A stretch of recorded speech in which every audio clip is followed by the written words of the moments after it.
but the core of the game is fun. It's got a box price, and full monetization's kind of up in the air. I don't know exactly what they're going to go with, if they're going to do subscription or cash shop, but just keep that in mind. Dark Ages. So this is a really fun one. It was launched August 1999. It's not available on Steam, so I couldn't get like an accurate count, but the population had a recent boost due to this viral video that a YouTuber named Bind made, where he played a dead MMO, and everyone watched that video. I think it's got over 1 million views.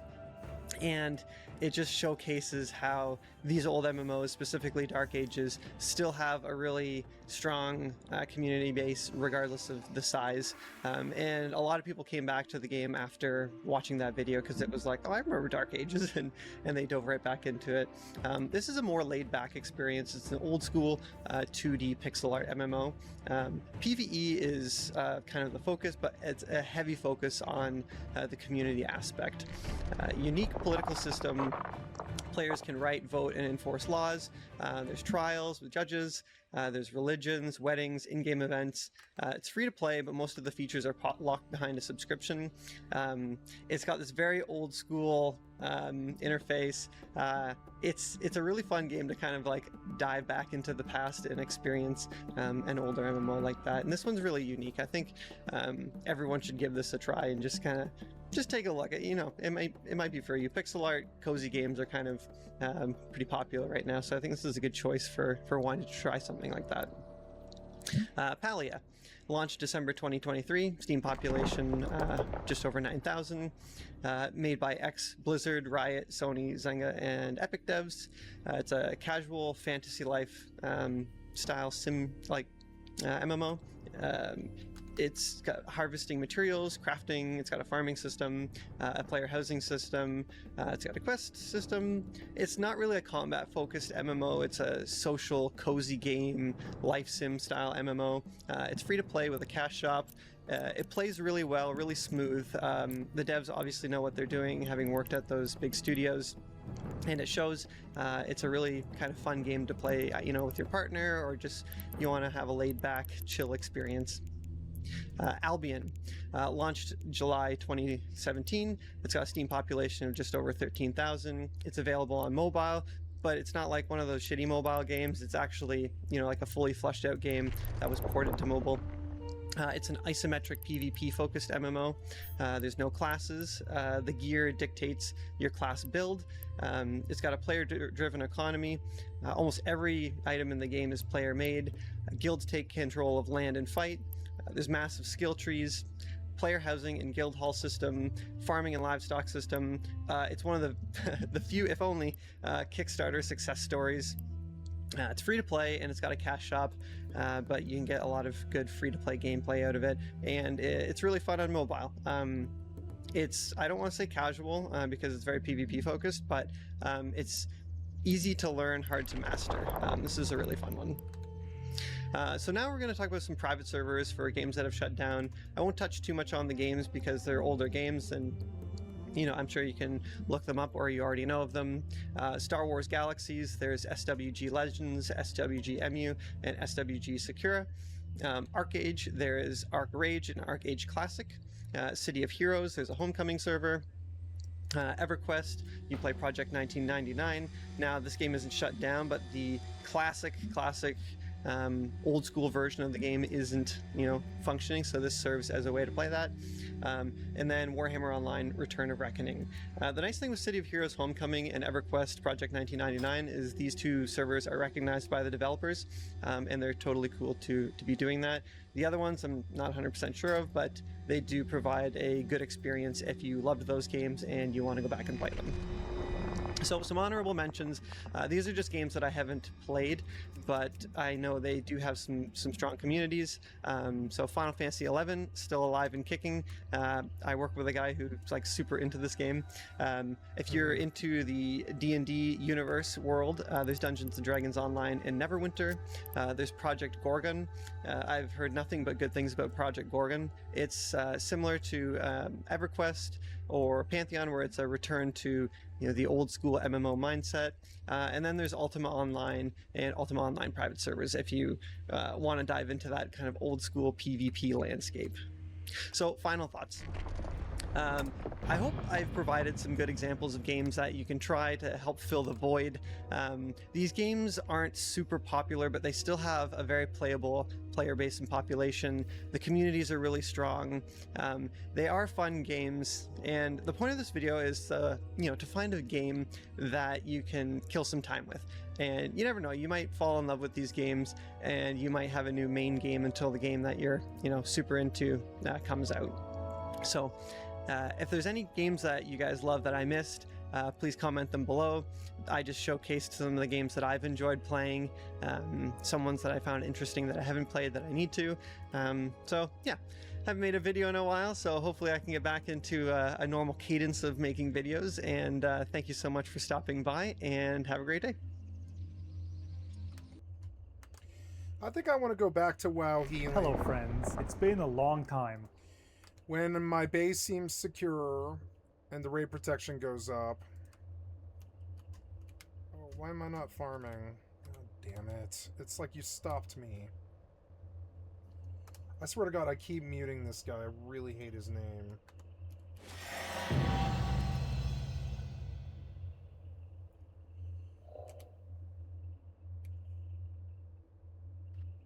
There's tons of gray wood around this thing.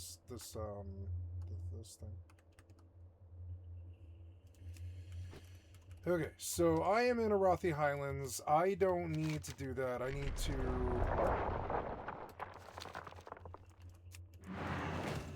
go back to Dornogal, I guess. Oh, it's nearly midnight. What's that? Oh, log in during the events heralding the launch at midnight. Yeah, it's cool. I'll turn the music on, I guess, and we'll listen to some WoW music. You broke a nail. Okay.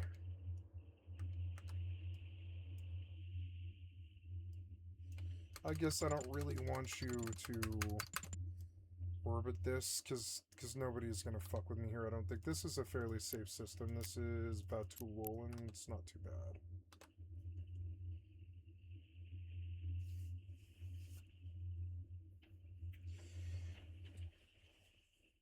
If I can sit with retrievers in, is the retriever a... Can Alpha fly this? Can Alpha fly a retriever? I can't remember. Overviews, prereqs, skills. I am mastery level 4. What else would I need for, oh, shield tanking. Wait, what? 8 out of 12. Oh, shit. Shield amplifiers, yeah. So, okay, well, like, shit. Okay, well, let's,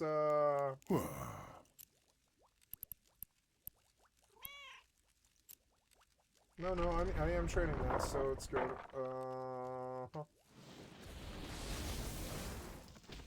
Gonna turn on the music here.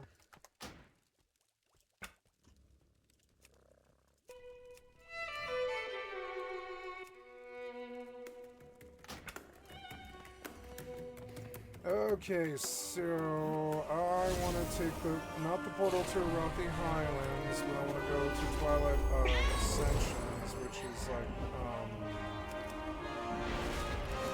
Twilight Highlands is Storm, I think, actually. At least that's where I remember it being. I like this song. Let's let this run for a little while. The game is finally out. This journey started 2 years ago for me, back in 2023 December. Okay, cool, but what's it look like? We made the Torghast Racer, and then we made this. It was a great, at some point, a position done initially the most, and we went through a bunch of different iterations for the Rogue Swords. Cool.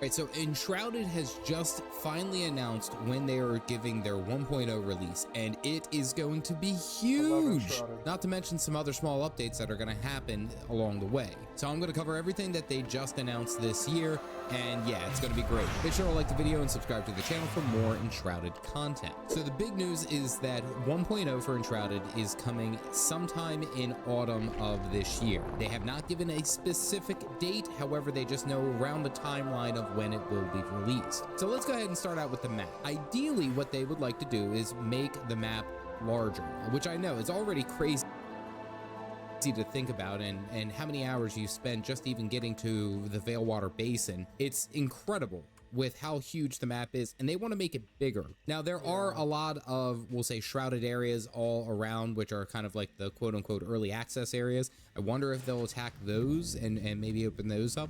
But for now, their goal is to make the maps a little bit larger. Paired with that, something that they really want to do is adventure sharing, where you're able to share the worlds that you have and that you've created with others in the community. The way that I take this is kind of like a community save file, very much like how you can transfer a Minecraft world over from one person to the next. You would be able to do something very similar here. That is going to be awesome, especially when we are looking at all the different build options that people are going to be able to have and then create from there.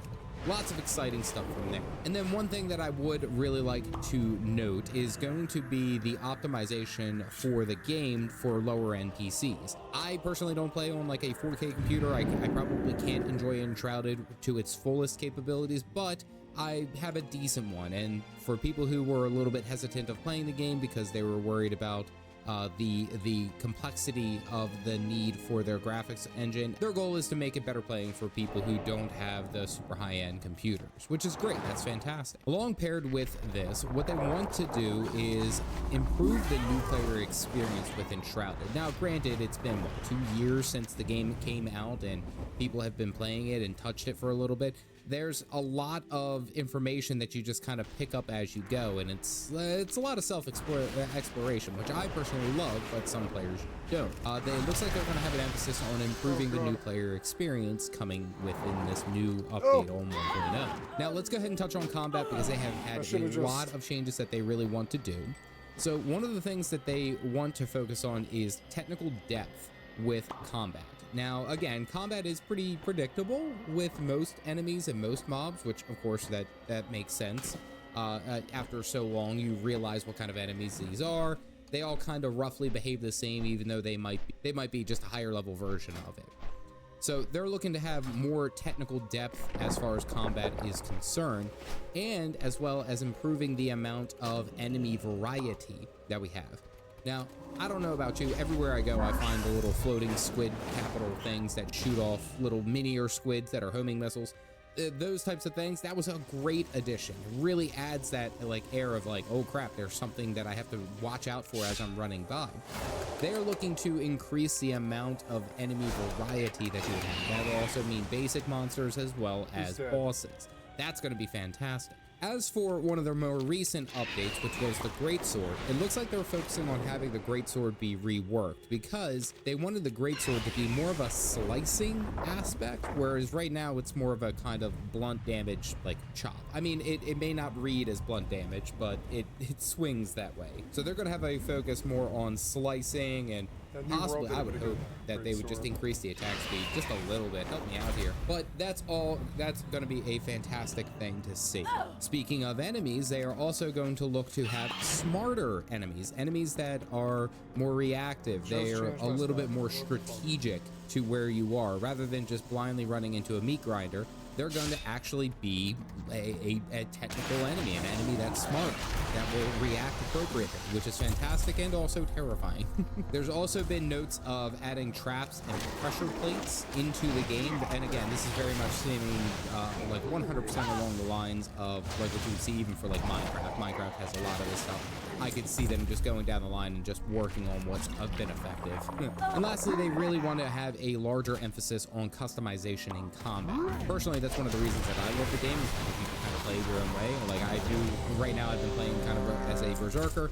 I have considered getting back into playing as like an assassin with a ranger and some daggers. I don't know, it could be fun, but I like the idea of being able to customize further into combat, as well as one of the things that they plan on doing, and possibly one of the biggest things that they are looking to do, is the 1.0 release is looking to have console release. So that means that you'll be able to sit down on your couch in your living room and be able to play rather than having to sit at a computer.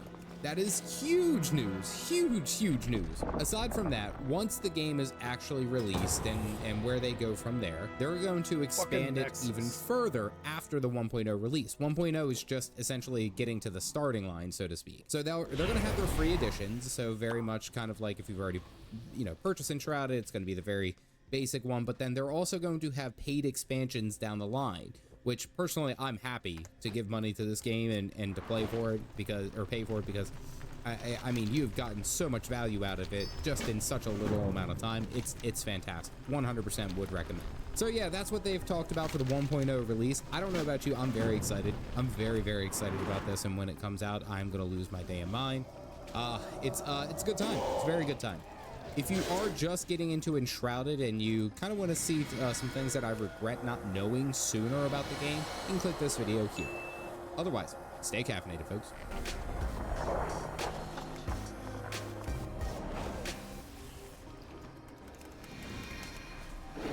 Hey everybody, welcome back to the channel, and today we're going to be going over a brand new game called Project Gorgon. And when I say brand new game, I mean it just got released today. But I think this thing has been in development for like a decade. So you've probably heard of it if you're on this video. Project Gorgon is kind of a niche game. You may have even played it years and years ago, but this is going to be the official release. It's out of early access today. So it says new model preview. New character models are available for preview. So let's check these things out. Let's see what the official release stuff actually looks like.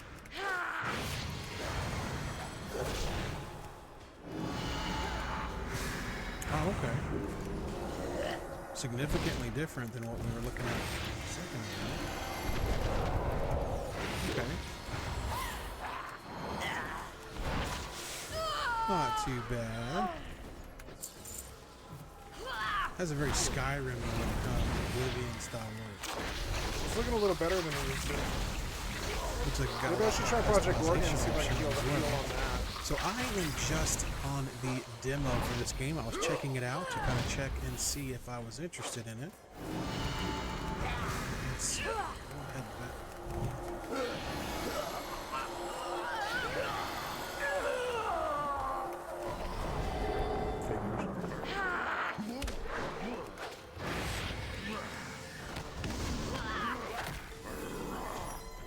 So yeah, I was just checking this game out to see if it was something I'd be interested in, but I wanted to kind of show you guys a little bit about it. If you are in the same boat I am, like you want to try something new, but you're not 100% sure if you want to buy it yet.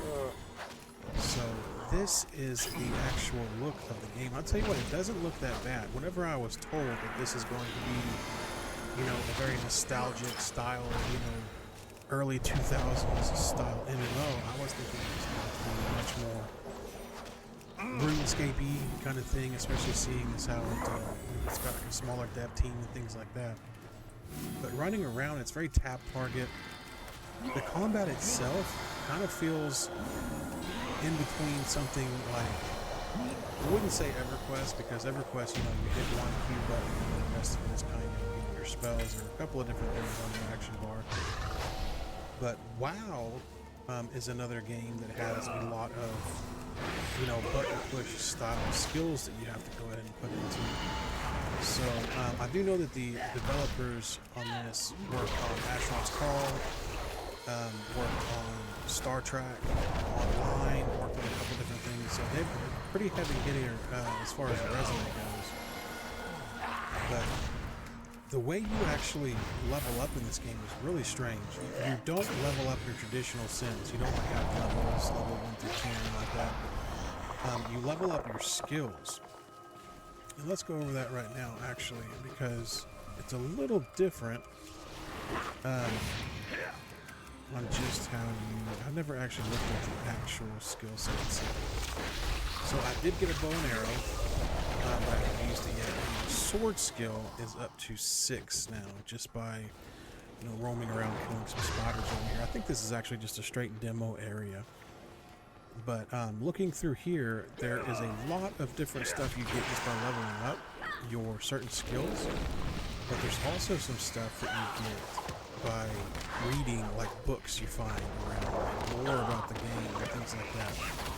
So one of the things that really drew me to this was when it said that it doesn't hold your candle.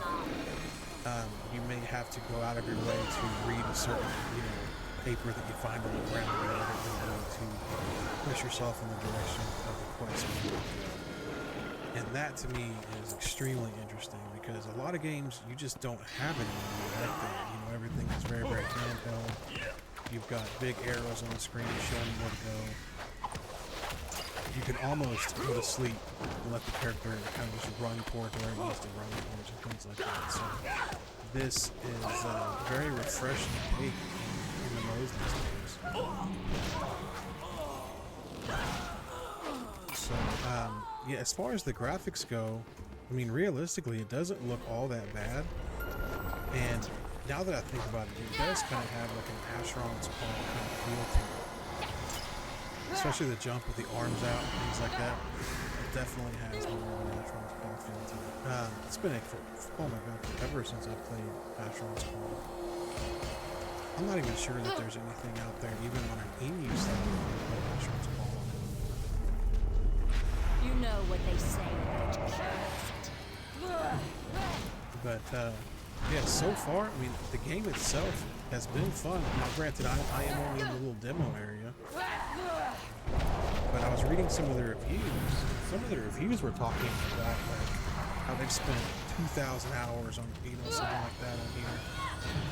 And from my experience, those reviews on MMOs, especially ones that are crowdfunded like this and stuff like that, you're not going to see all the positive reviews, especially when people have invested money into it, that are good unless the game is good. It's typically, if they get an opportunity to say something bad about a game that they pump money into that isn't what they wanted, they'll be the first ones to jump on board that bandwagon and say, You know what they say. the comments on this, they all seem pretty positive. I just kind of wanted to check it out and see if it was something that I'd be interested in. I'm very much into the nostalgia style games. I like EverQuest, you know, online, things like that. And this one is talking about crafting is really big, gathering is really big, but the biggest thing that kind of appealed to me was the 110% different way of leveling and progressing your character. Because we all know what it feels like to, you know, get on World of Warcraft and power through levels and then only have, you know, the end game to worry about.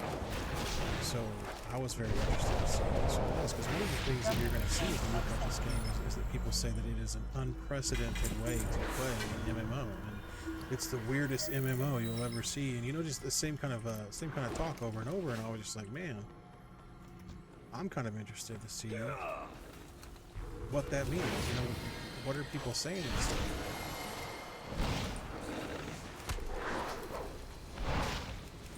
So as you can see, the combat, slow, horrific. So as you can see, the combat is a little different. It's pretty fast-paced. I would put it in like a mixture between, you know, or right in between EverQuest and World of Warcraft. You know?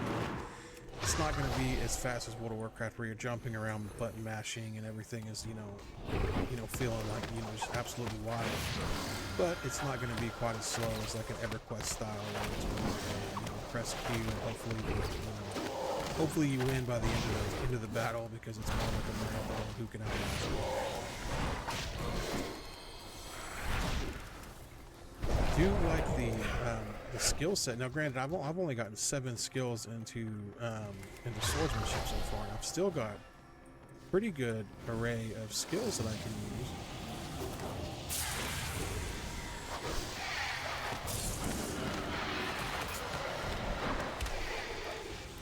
Difficulty level so far, without a level-based system, I'm not really sure what these guys would be level-wise to compare to. I'm supposed to be having issues with these guys, and so right there, I didn't press anything except for 1. So your guy kind of will launch after the next available creature if you just press the next attack. So that's kind of cool. I can see that being, I guess, exploited in a way by like AFKers, you know. But I don't mean it's going to depend on something like that. Because you just set up like a quick little P-log or something, and hit one of them, and you just sit in the same area and level up overnight. You know your skills. Especially with as fast as you regen on here. I don't know if that's just for the demo, but you definitely regen extremely fast. Right now, there's nothing. Once everything were to respawn, if you just hit like number 1 for your skill, it will like attack the first thing that is around.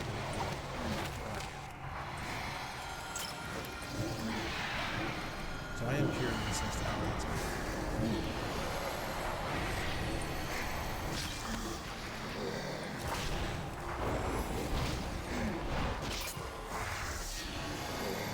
Here, and I want to show you guys the water is actually absolutely gorgeous too. I don't know why, but on most games, for some reason, I'm like attracted to the water. I just absolutely love being able to like swim in games and things like that.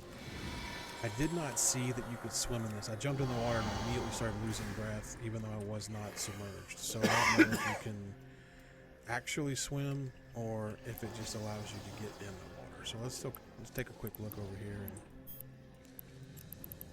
see, I leveled up my mycology to level 4 just by picking up some mushrooms and stuff. So my breath. Okay, so I guess maybe my breath. Let's see if we can both. I don't think you can. So it's just like a button. So yeah, I don't think you can both. It eludes me. Then again, I guess it wouldn't make sense that there would be a breath bar if you couldn't go under it. So maybe I'm just...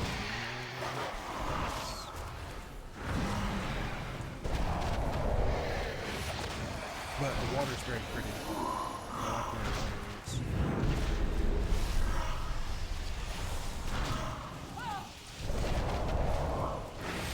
But yeah, as of right now, the skills that I've actually been working on are just swords. And I've been getting a lot of endurance. So I get like 6 XP endurance whenever I kill them.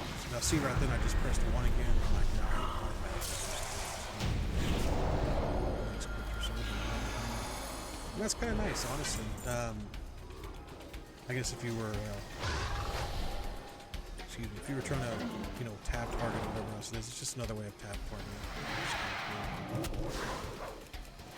But yeah, so far, I mean, I've been going around just collecting everything. I didn't know that but yeah, I mean, it's been a fun little time so far. Now, granted, I will probably end up beginning this game just because I am enjoying just even the little demo part of it. I can't 100% say the rest of the game will be enjoyable because I haven't played it yet. And I don't really want to watch like a whole bunch of videos and stuff. But as of right now, for the demo itself, it seems like it's going to be really fun. And if nothing else, you know, something new, you kind of get lost in the noise, especially if there's a significant map. And, you know, with the array of skills that you can do, I don't know that you have to actually make multiple characters. It seems like you could actually just get away with having one character and just use the different skills. Unless there's like a hard skill cap, like there is in Ultimate Online or something, where you can only have like 7 max skills or something like that. Which I'm not necessarily sure would be a good thing in a new age MMO. Stuff back in the day, it always seemed like it was much more relentless. Super popular these days.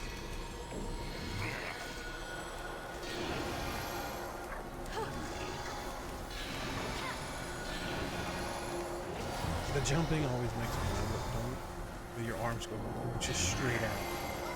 Like you're jumping into a crucifixion or something. Like it's just funny.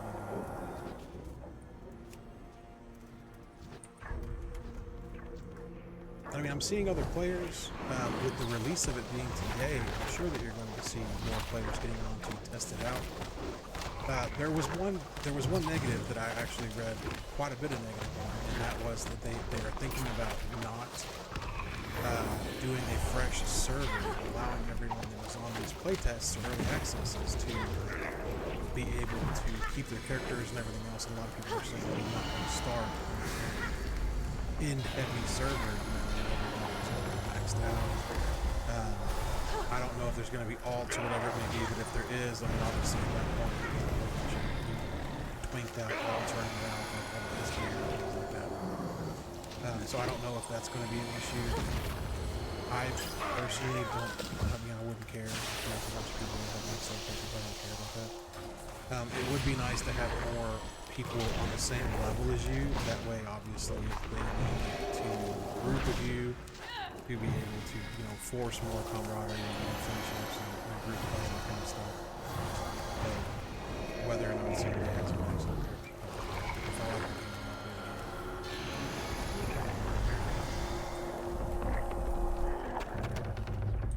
but that was the main negative thing that I saw was that that people were going to have, I guess, an unfair advantage that got to do the play testing or whatever.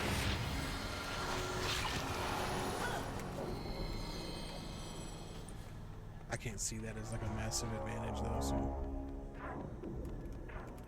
Provocative, moldy, ancient pants. Well, yeah. So I need one skill in unarmed in order to wear this. Requires sword level 5 and unarmed level. So I'm guessing if I just, I don't know, tossed my sword off for a little bit, that most of this stuff is just the same. So I haven't found anywhere to sell, which there may not be somewhere to sell on the demo island here. So. But yeah, just a quick little video going over some of the stuff that I kind of encountered here on just the demo of the game. So just kind of wanted to see what you guys thought. Are you going to be playing Project Gorgon, or is this you're going to pass it? Just hit me up in the comments and let me know if you are going to be playing on it, and we can kind of start together. I'd absolutely love to group up or experience some of the content. I don't know if there's going to be different areas for different races, all that kind of stuff, so we can kind of all go over that together. Or if you're not wanting to play, stick around and be sure to subscribe, and we can go over it and live directly through me. So I will see you guys in the next video. How's it going, everyone? Welcome to another video. Today we're going to be talking about whether or not I think you should play New World in 2026, if you even can play it. But first, please consider giving the video a like and subscribe to the channel. It helps us out massively. Now, let's get into it. As most of you probably know, New World is a game that's very near and dear to my heart. Every January, the past couple of years, I always like to sit down, look back on the year we had on the tournament, and update my should you play video for the game. The past couple of videos were a bit more hopeful about the future of the game, without too much evidence to back it up. This year, however, with the devs doing a really good job, followed by a Night Haven launch that saw a stunning new zone, a whole new endgame gearing system, multiple new game modes, and a really promising world map of what was to come next, I was ready to go into this video with optimism and solid evidence, with the player numbers to back me up, that New World had a solid future, and was finally on the up. Unfortunately, as you most likely already heard by now, Amazon had other plans, throwing up one last middle finger to all of the loyal New World players, and putting a final nail in the coffin for me. The peak of new expansion hype, with 40,000 daily players on Steam alone, all loving what they were seeing, and with Christmas right around the corner, which would have for sure seen some more money being spent on the game, Amazon made the baffling decision to, out of the blue, fire a ton of employees, shut down the majority of their game development studios, and put out an announcement that New World would no longer be getting any further updates, and servers might be coming down in the near future, essentially killing the game. Now, I know New World had a rough time of it since launch. I always state that in all of my should you play videos, but the several months leading up to their final decision truly felt different, and that's what really hurt the community so much. If they chose to close the game down a few years back, when numbers were awful, and the game was stagnant, maybe at some point during that year-long period where we saw new content, I don't think it would have hurt so much. But to do it at such a peak, with optimism running high, and so out of the blue, truly rocked the player base to its core. It was truly a sad day to be a New World player. Of course, there was the toxic side of the ex-player base, the ones who constantly commented negative things on all things New World related, who celebrated the fact that they were right all along, that the game was finally dead. But for those who loved New World, and for the MMO enthusiasts in general, this was a tragic day for the MMO genre. As we expected after the announcement, the player numbers plummeted to record lows, as players said their final goodbyes to the game.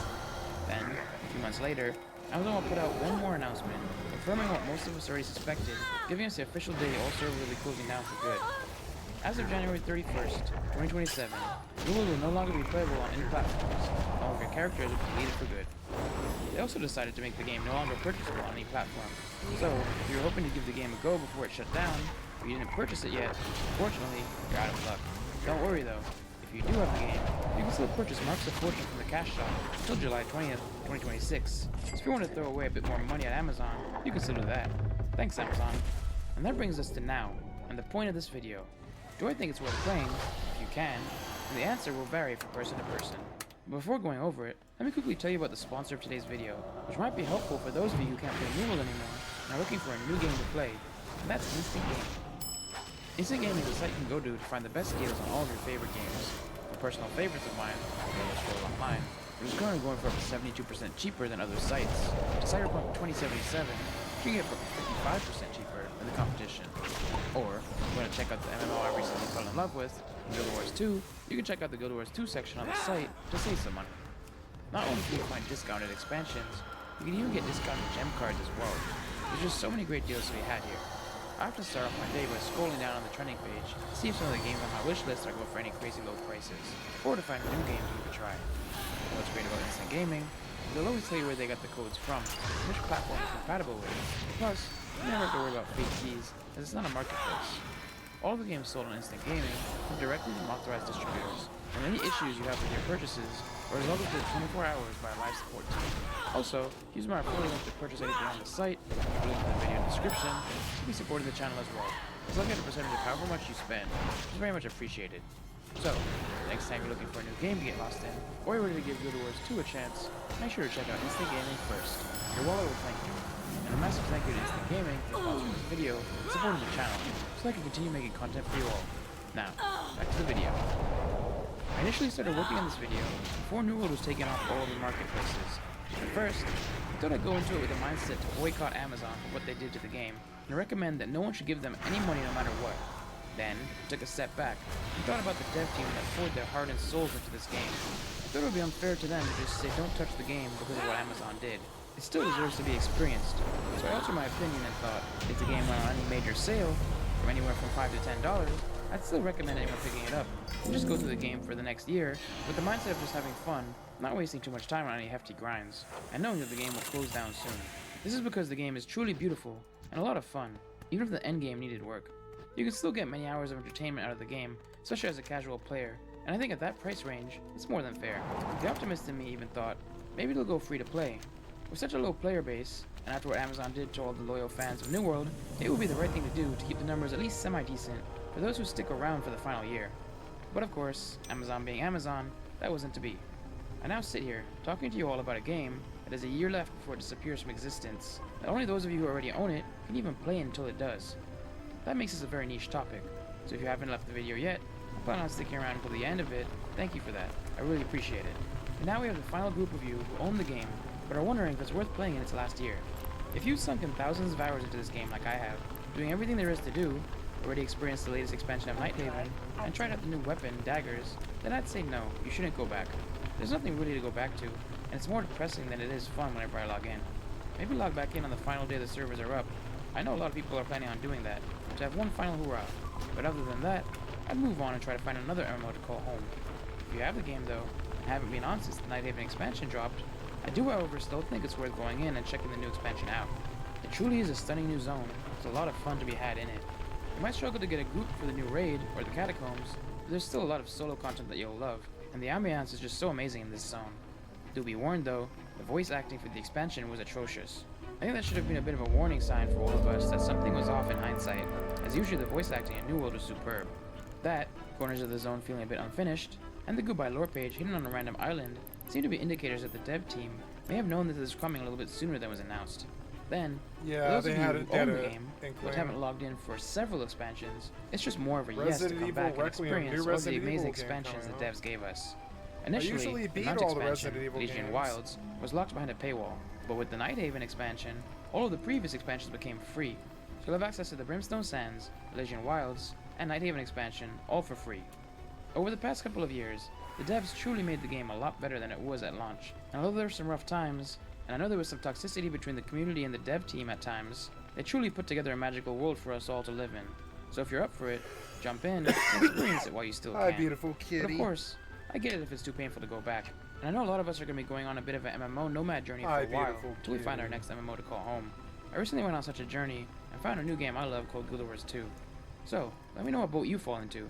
Can you even play New World in its final year? And if so, are you going to? For me, it's too painful to log in, after I already said all my goodbyes, and made all the final videos I wanted to make for the game. So instead, I'm just going to be playing Guild Wars 2 for as long as I have fun with it. I do, however, plan on logging in on the final day the servers are up, though, for one final hurrah, Ouch. to say goodbye to the community that's been a Oh, pleasure kitty. being a part of for the last couple Oh, of years. kitty. I may be able to make Please one don't final scratch video me. for the game. But before you go, if you enjoyed this video, please consider giving it a like, subscribe to the channel. It helps out massively. But until next time, have a good one. Thanks for watching another video, and a massive shout out to all the channel members and patrons seen on screen now. Links on how to become one in the video just kill a description. mob If you'd like to get my fucking thoughts on if you should play instantly. Guild Wars 2 or not in 2026, click on the video to the left. Or, for some New World nostalgia content, click on the playlist to the right to see all of my goodbye videos to return them.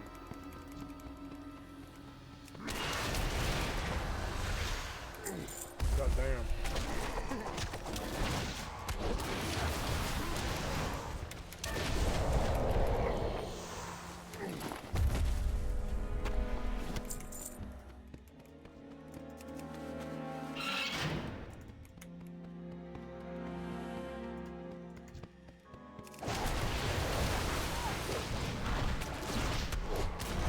I like the way she looks when she's fighting.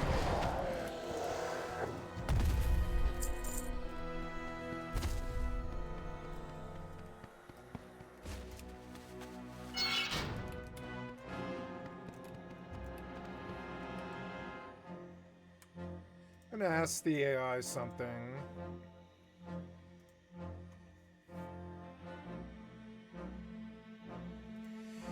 In current World of Warcraft midnight pre-patch era of WoW retail, what is the best way for a Windwalker monk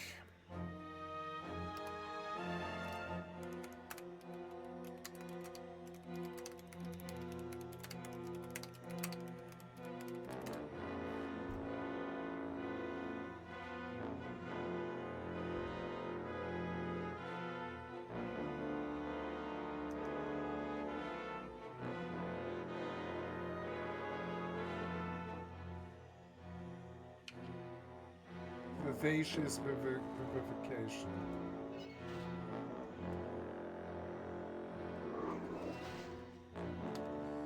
Okay, so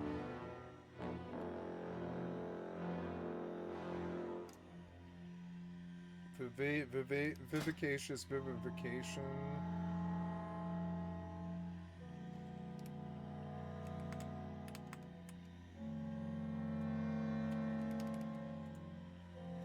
What is vivacious vivification in the chart?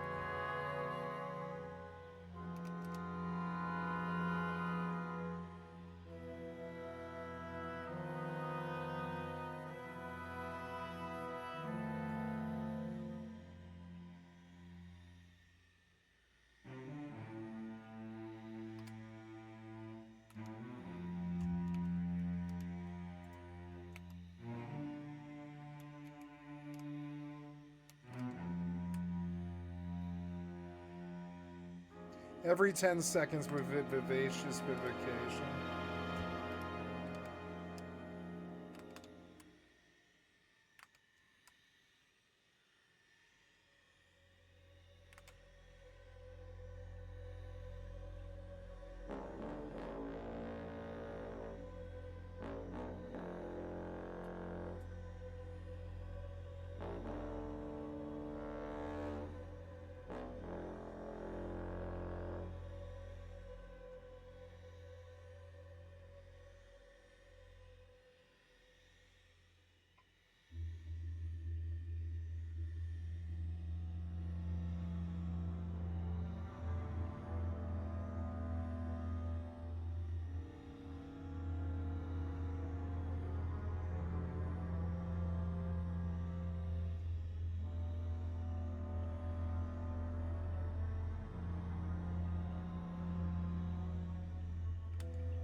Could you show me a picture of the WoW Windwalker monk chart and circle where the talent is? Because I can't find it.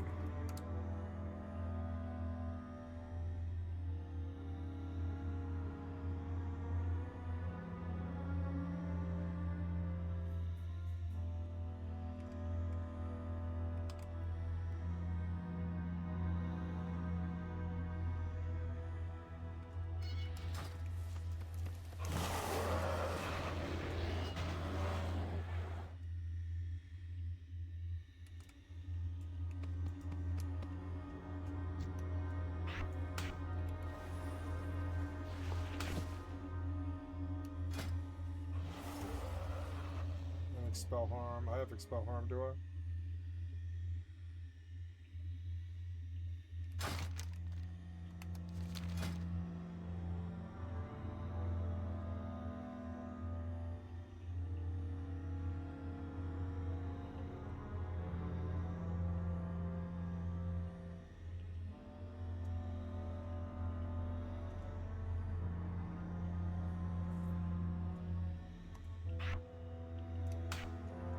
I don't have expel harm, do I? No, I don't think I do.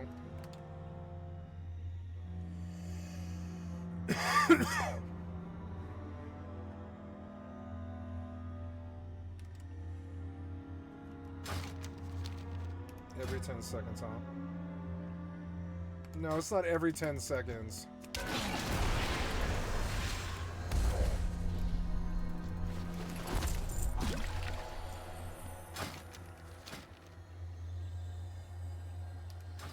After casting Rising Sun Kick. Okay.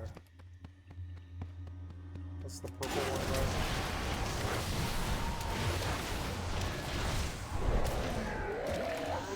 right? I don't even get it in my rotation. So if I want to heal, I can do so, but I've got to go Rising Sun. I got to break the rotation.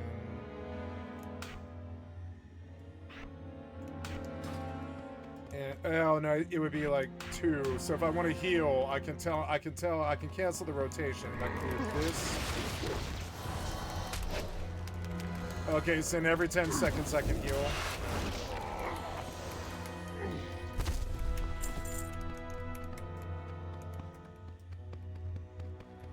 No, I don't think I need that. And it casts Zenith for me, so I don't really need those abilities or either. This queue is long. Oh, because you took me out of it for some reason. Well, okay, I'm gonna go to the bathroom.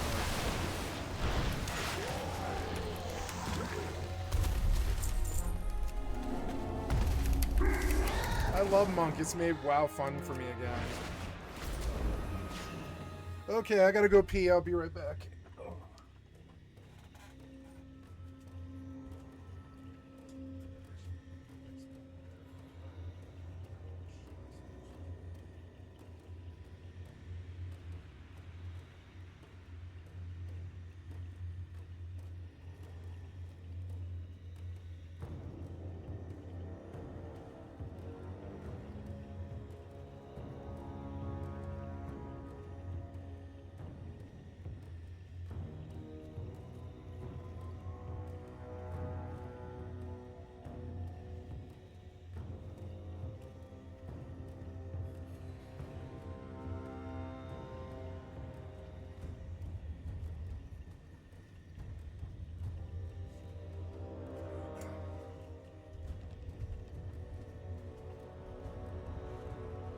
I guess I'll heal retail. Oh. Oh. Ooh. I want to die. Ew. 1 minute Curse of the Elements. Can I remove it? Okay, Expel Harm is...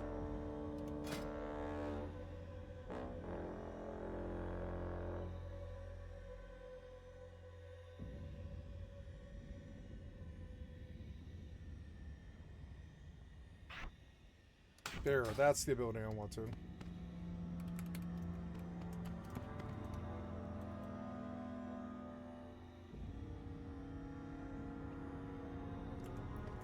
I can ring a piece on this too, which is hilarious. Oh no, what's happening? Oh, never mind. Okay.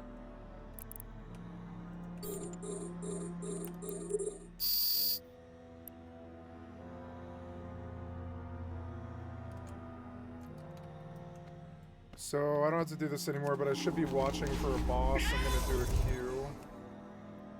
I've been watching for bosses and I've been missing it. It's fucking annoying.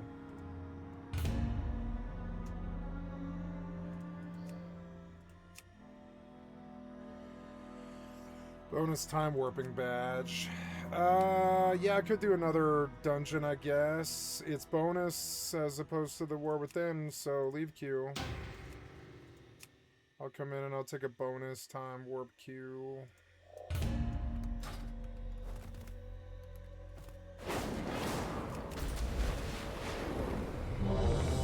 There it is.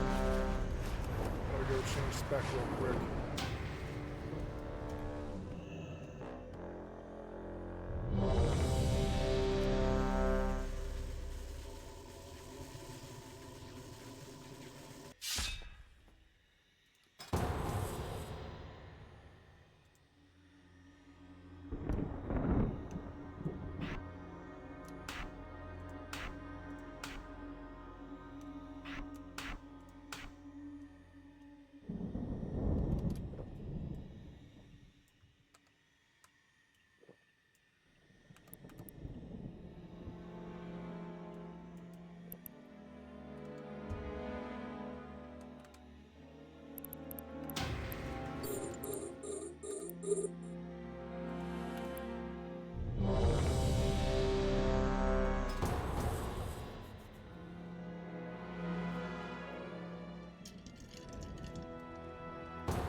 I remember this one. It's Gundrak. Yeah.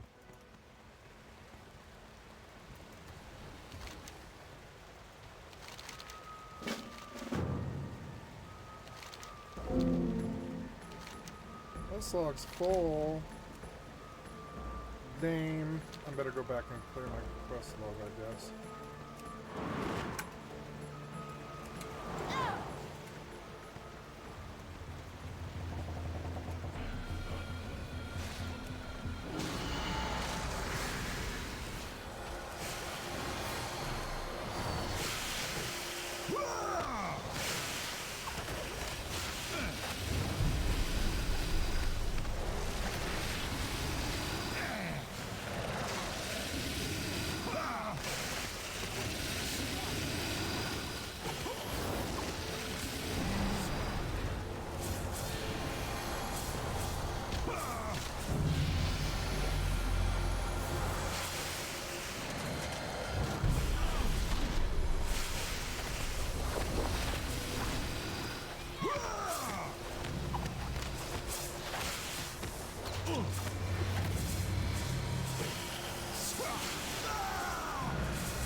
Hi, kitty's kind of a bad time.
Hi, kitty. Sorry, just healing.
Bosses or dungeons? Okay, raid bosses or dungeons. I have to do 5 dungeons to do the weekly event.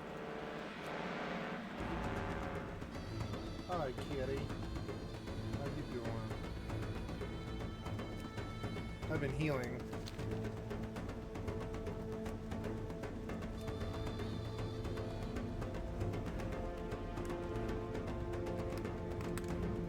Keep disconnecting, damn it.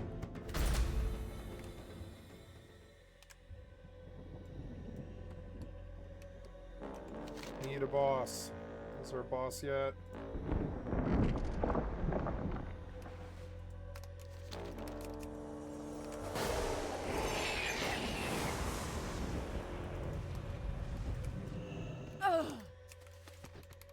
No, wait. Get out.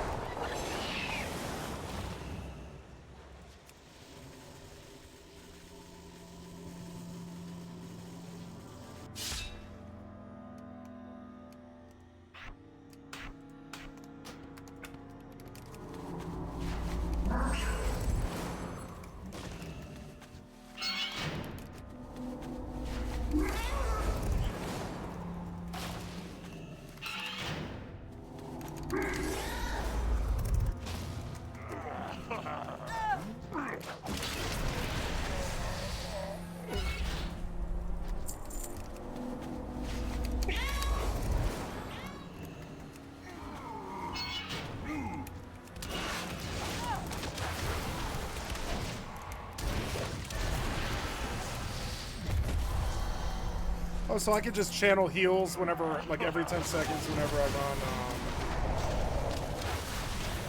I want to change something here. There's like this thing here, the action bar. Oh no, I like the action bar, but there's a thing. These things are in the way, and I want this here. Save.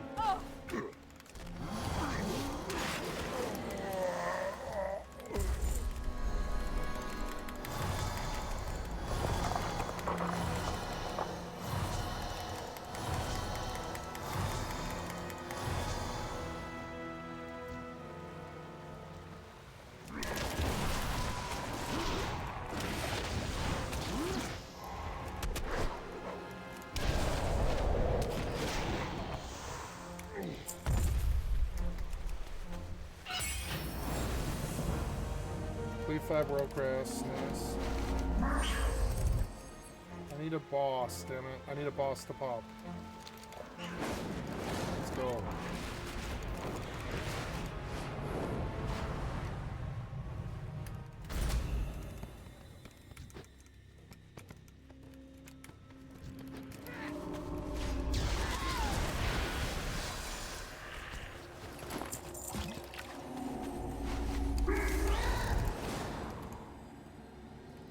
Disconnected.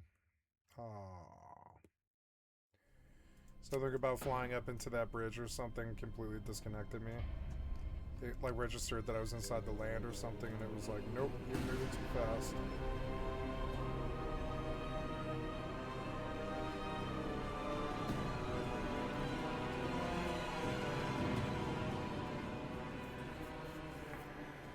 Infinity Nikki, it's free to play.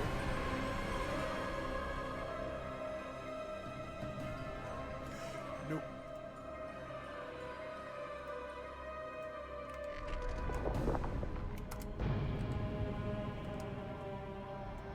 Oh, am I full? No, my other one went away. Oops. Whoa.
All the information's there if I want to, but I don't really want it.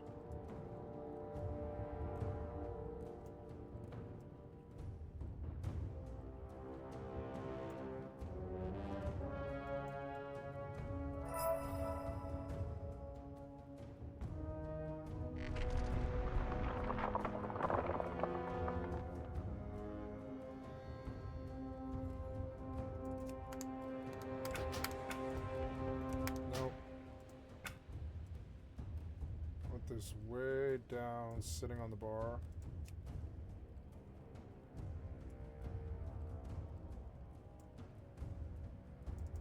Look, I have no mods either. They finally got their UI good. Oh, my pretty kitty. I like it when you sit in my lap. I love you.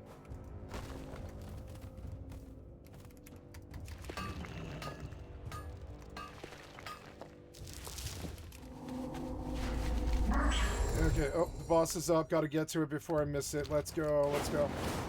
I need one more boss and I'm done with this stupid thing. The Twilight Ascension Rare is slain. Let's go, let's go. Get me there, get me there. I'm ready to kill this one. Nope, dead before I could get there. God damn it, man. So annoying. No, wait, he's up, he's up. What, is it over or what? I don't see him. Oh, he's coming.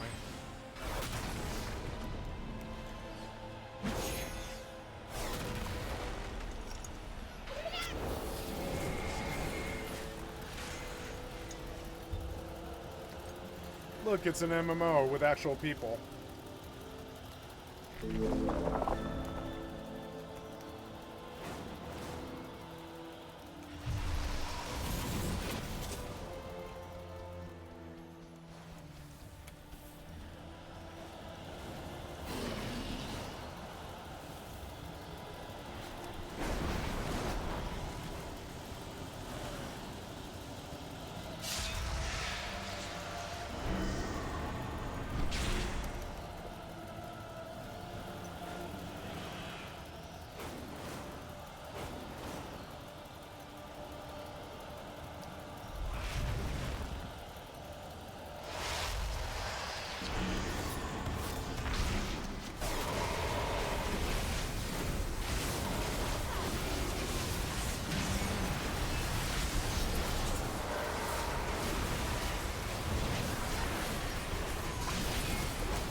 See, this is what I came for. Oh, sorry, kitty, I didn't mean to kick you. You okay? Sorry, kitty.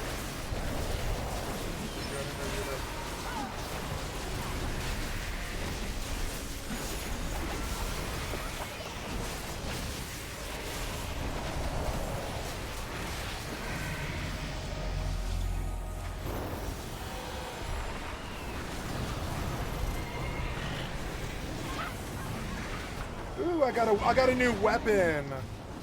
Nice. Oh yeah. Ooh, I got a new weapon. I should go and get an enchant for it. Ooh, I get to go buy an enchant. That's fun. Let's go buy an enchant, I guess. Where's my...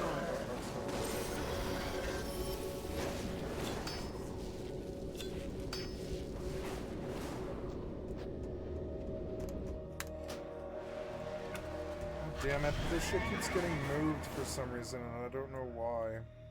And the HUD tooltip, yeah, the HUD tooltip should be where I can read it well. Never blocked by this, yeah, never blocked by that. Save.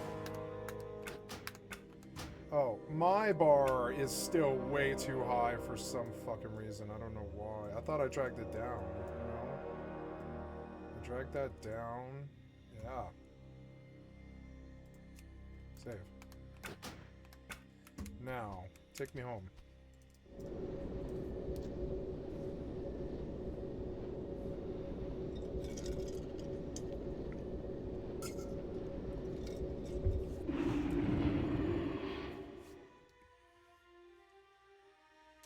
kitty. You're such a good kitty. I love my kitty.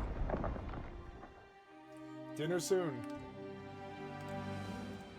Oops. We know how to get that kitty. We talk about dinner. She makes her happy in her soul. She's like, dinner? Oh my god. Dinner. And she gets an orgasm in her soul. She's like, food means so much to me. And I'm like, yeah, I know.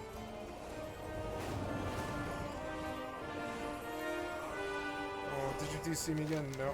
But I am trying to go in and take a look at that. No bonuses. And, oh look, I can go into heroic now. Nice. And I want to go in as a healer. Although I will take a DPS queue as well. Yeah, fine group.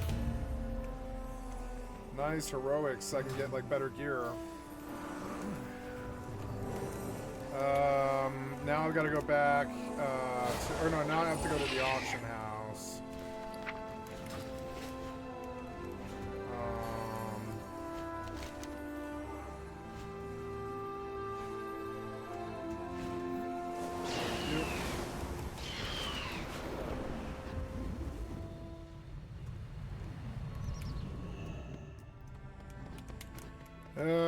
I need an enchant weapon, item enhancements of the... Now, is this a one-handed or a two-handed mace? It's a one-handed mace. I don't have an offhand, though. Oh, no. What do I do, Zio?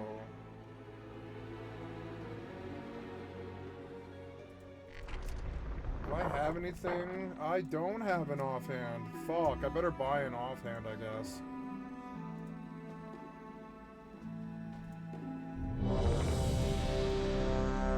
Held an offhand, filter, usable only, current expansion only, upgrades only, search. 73 for 1,000 gold.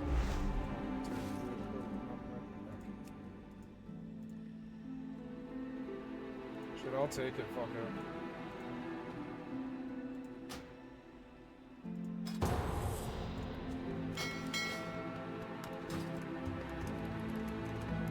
Where's the mailbox?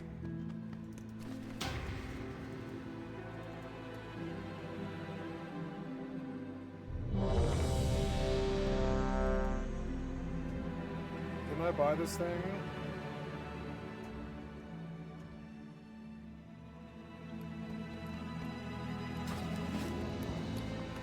Fuck. Enter. I don't know. I don't have an offhand and I don't know where it went. I just bought an offhand. What happened to it? Oh my god, you're so annoying. Whatever. Shadowlands fucking heroic. This is gonna be terrible. Oh no. Oh well. I don't mind. Yeah, Halls of Atonement, that's fine. Yeah, that's good.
You DC me.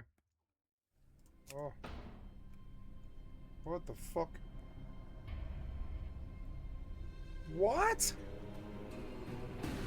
Reconnect.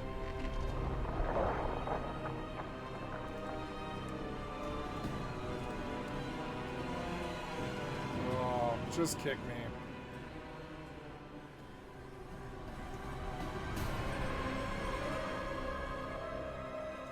God damn it. Log out.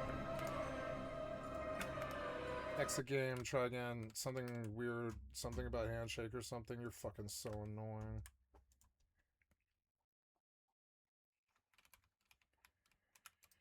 Alright, so, I don't know, like I probably need to chop that tree now.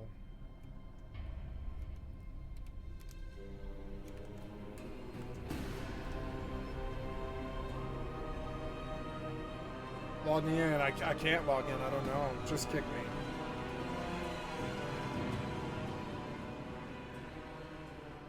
Fuck.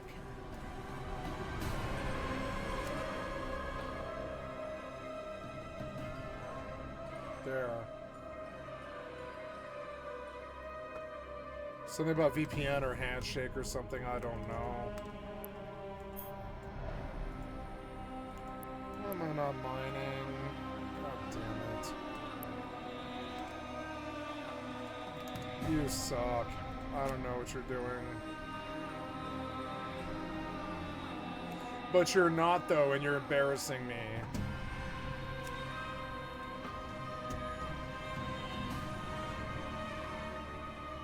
No, you're like stuck. You're like fucked up.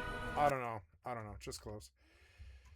Well, there goes that. I don't know. I'll play someone's human now. That was fun till that happened, you know. And I did get my third boss, and I can always like log back in a few minutes or something, see if it's better. Let those guys get a new healer if I'm gonna disconnect in their fucking dungeon. I'm sorry about that. I don't know what the fuck that was. Don't know. I don't know. Like, for instance, like, let's go see. Can I connect to Classic Hardcore right now? I think this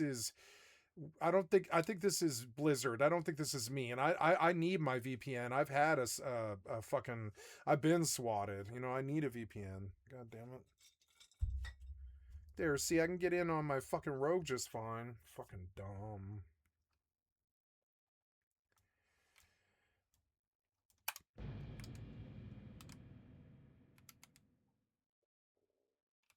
How much do I have? This is a good tree, but you need to keep going.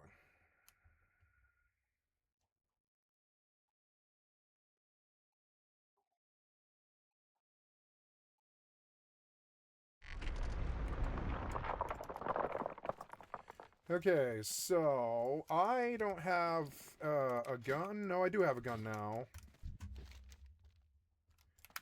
I need a vendor, I guess. Yeah, and I want to go grind stuff in hardcore. I think that would be fun to do. As like a main while these other two games auto farm. Fun as hell. But I need a vendor.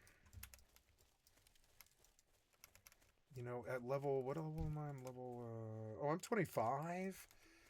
You know, I know a better place to grind than this. Oh, no, I'm Horde, though. Level 25? I don't know for Horde. I think I am in the right place, actually. Anyways, what's Pixel? Satyr horns. Oh, 16 satyr horns, huh? Oh, I can go grind satyrs, huh? Warsong blades, direct from the Warsong blades. Yep. So if you bring me a deadly blunderbuss, I'll give you 2 blade shipment. Okay, deadly blunderbuss. Okay. Well, oh, there's a merchant. Heavy armor merchant. Yeah, I should probably repair. Yeah, 41 copper. That's fine. And we'll vendor anything. You don't sell like food here. You don't have a food vendor here. Maybe I should fly back. Is there anything back here? No, we went in here and there was nothing here. Let's listen to the music. Whoa, whoa, whoa. Listen to the music. But I have it turned down, huh? Audio 15.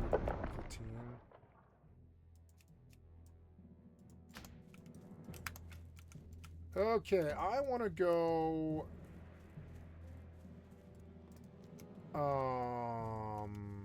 grind stuff.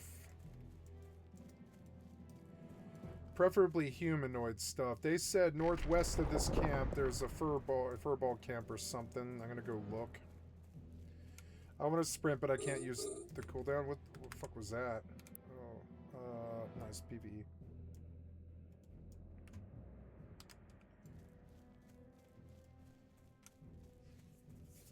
I've been making this good money on Epic Immortal, and that's what I want to do with my stream. I can't believe it, but it is. It's like what I want to do with my stream. I want to make Mortal and Epic money.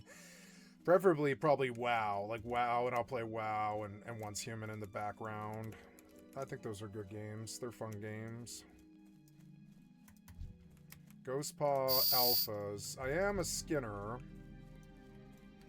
They are... Oh, right. Oh, Control Tab, huh? Yeah, I guess I'll have to, huh? That's it. Control Tab. Yeah, it is Control Tab, so... He's level 27. I have to take him seriously. Why did I evasion? Oh, I really can't get two of them. Did I get two of them? No, just fight him.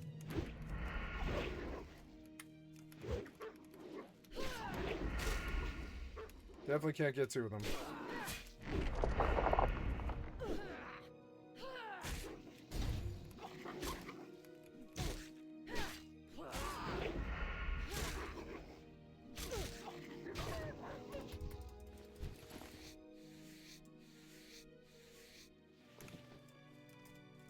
I mean, he gave good XP.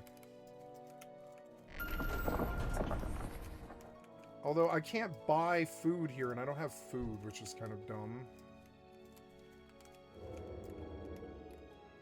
So there I just used my evasion thing because I was trying to roll. I'm full. Gotta go back. Duck. Warp drive active.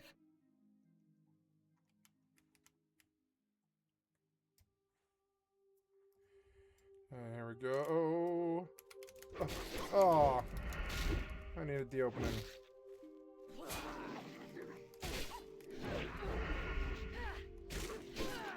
Can't get a pop on me or to kill me.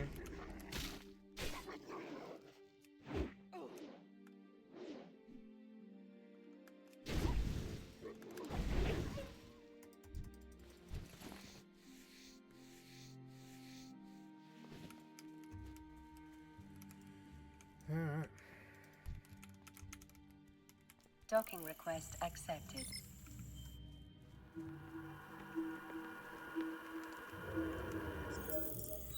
That stag is 26 and he won't even aggro. And I could just sit and kill him and the deer and the alpha and stuff. Yeah, I'll fight that Elder Shadow stag. He's probably way easier. Oh, I don't know. That wolf is sort of dangerous though. I have Vanish. I can run. You know, I can try. What was this? Please get the opening. Why did you open? Oh my god.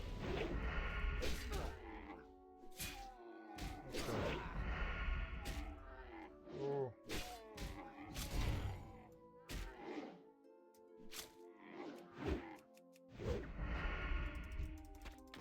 God damn it. I keep accidentally right-clicking them and I really shouldn't do that.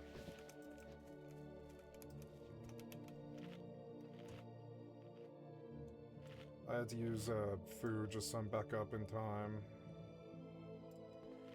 Okay, I have to go. I'm gonna hearth home when I ding or whatever.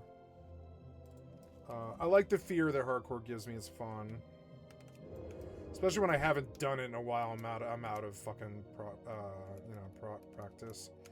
I don't see anything else that'll. Oop. Out of practice. God damn it! You cannot get the opening. You are constantly meleeing. You have to stop it. You have to stop doing that. This guy's 28. Evasion's up in 5 seconds, which will save me if I'm gonna die. I could gouge him. Oh god, that was the wrong thing. Ooh.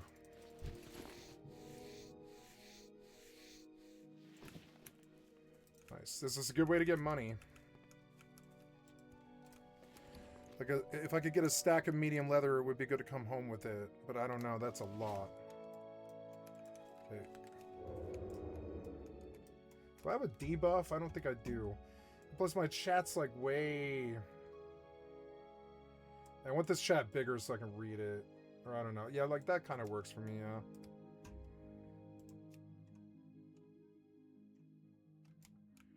Alright, I'm getting towards full here. I'm gonna try and kill this wolf. And I really don't want your fucking weapons out. Why are the weapons out? I want you to put them away. Put them away. Nope. I need you to actually sheath the fucking weapon. How about sheath? Unsheath weapon. That can't be Alt Z. You're fucking stupid. That's gotta be Z. Okay. Okay. Hide UI.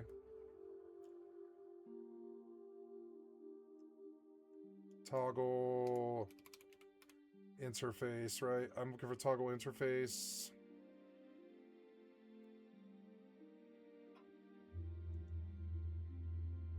Toggle user interface should be Alt Z is what's always been in this game. And then put the fucking knives away. You're gonna get me killed. Nope, you pulled them out again. Why? Did you pull them out again? I can't see them. No, you didn't. Okay, there we go. Distract the wolf. Did you pull them out? Yes, you did. Put them away. Away, motherfucker. Better.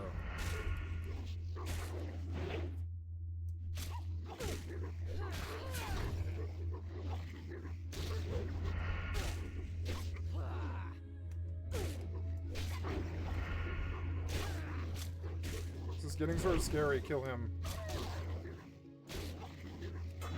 This is getting scary. Kill him. Ugh. Level 28s are scary. He had heavy leather. I don't have the food to make this acceptably, like, less scary. I could bandage, I suppose. That's something I could do. The bandage should be on a key. Bandages will work. Stealth out. Why am I like all dark and stuff? Oh well. Distract him. Put the damn blades away. No, put them away. God damn it, you're fucking annoying. This guy's 27, it's not so bad.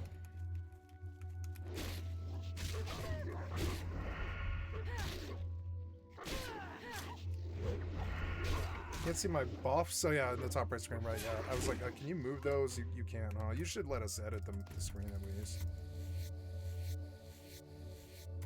If they announce hardcore, we'll go to TBC. I will go hardcore. I will go like full blown like main hardcore. My thing is I don't want to stop at classic. I don't really like classic that much, you know. Way too tense in hardcore. Yep, and stealth. Put the fucking knives away. You keep pulling them out. Like, every time I click on him, you pull the knives out. I really don't want you to do that. God damn it. Put the knives away. Put the knives away.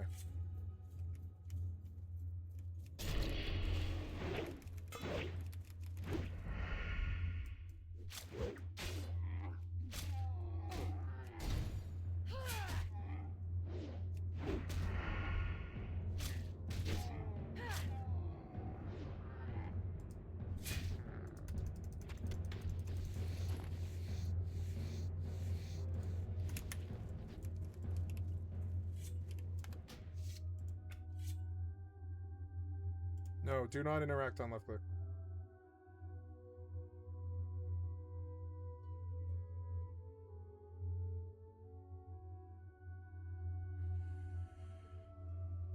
I don't want the interact key. I think it messes with me. I don't think that's... No, that's not a good keybind either. I don't know. Right click unbind, yeah. Interacts key sound cue. I don't want it. Auto clear FK. Sticky target will prevent the deselection. Maybe that will fix it. We'll see. All my cooldowns are up and I feel safer now. I definitely need the bandage. I don't really feel like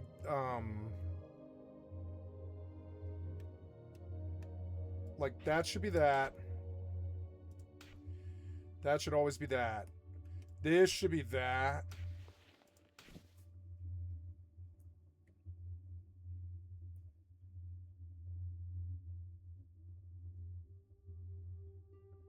And shoot gun should be shift 1.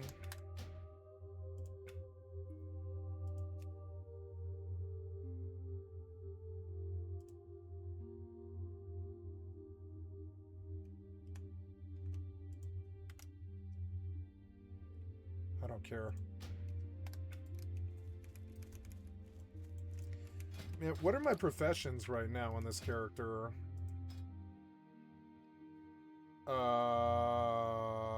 Enchanting and skinning, 141, 150, 189 out of 225 skinning. That's good.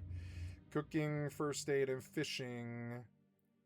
153 out of 225. So I can fish here at this river, and if I can... Ooh, these... I can sit here and grind these elder stags. It's boring, but it works. So if I... Oh, good look. It's not doing it anymore. Thank God I had the wrong settings.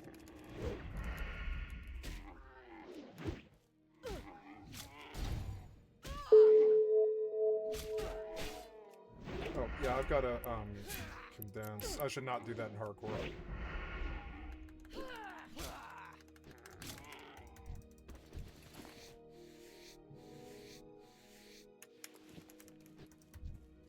I want to get a level and, like, spend a little bit of this rested XP, because it's way easier when you're rested.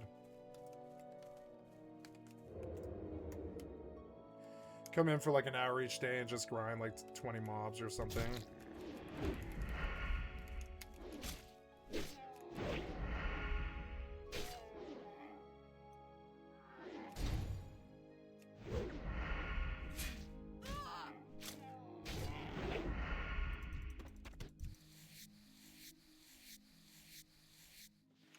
Yeah, this is a really good way to just make money. There's a level 25 elemental, but I don't really want to fuck with him. There's an Elder Ashenvale Bear. He's not bad. Oh, there's something in the water. Gotta watch him. I could fight him, but I mean, I'm not really full health yet. I should go buy like 40 food. That would make me feel much, much safer. These guys, they're like dangerous because if they link, it's a nightmare. There, just stay right there.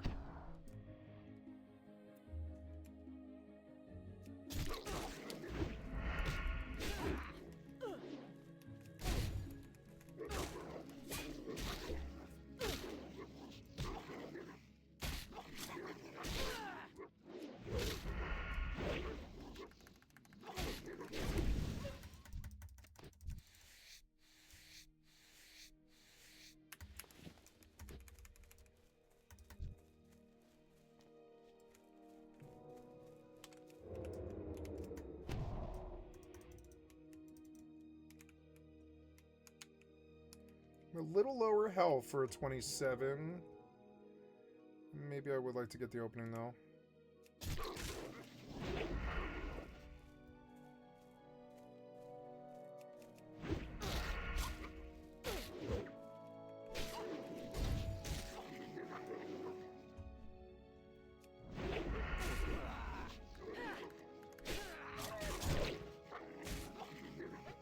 I like Rupture because it's guaranteed damage as opposed to Eviscerate might actually be, like, parried.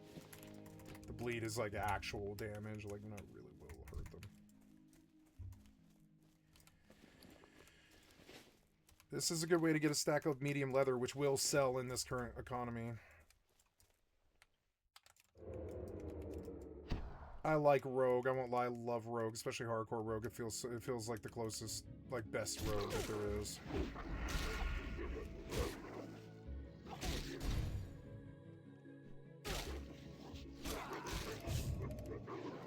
That is not what it should be. I couldn't do it. Nope.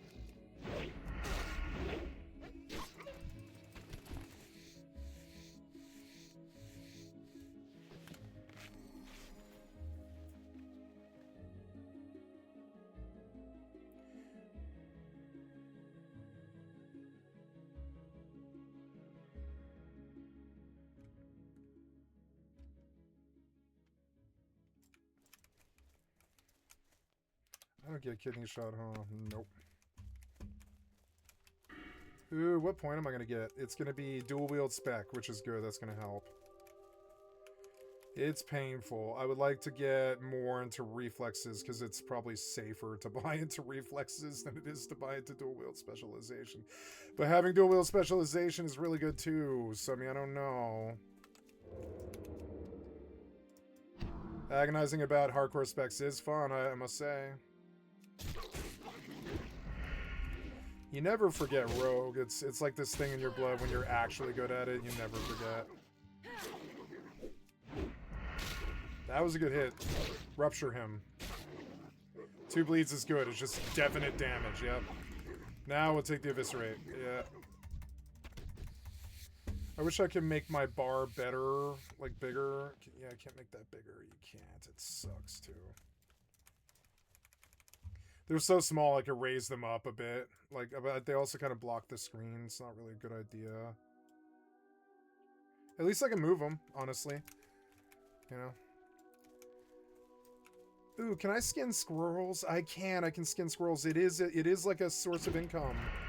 No, you can't skin squirrels. It's like deer. But there was a deer here, and that's income.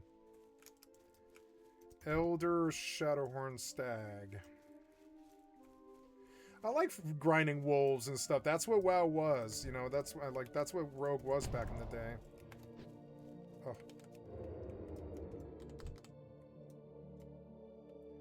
He's level 27. I can't get Link here right.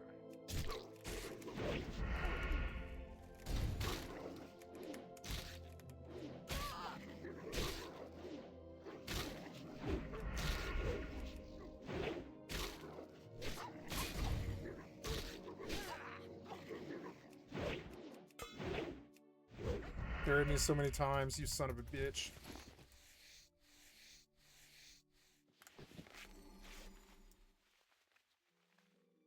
With the money I can get from skinning, I can buy, like, healing items to make this much, much safer. And I will. Getting a full stack of leather and I'll leave. Yeah, and that'll be how, and also I'll ding here in the next 1 or 2 mobs, which will be really nice. Make this a little easier. I like 15 seconds of slice and dice here, because you can just let the fucking energy tick up.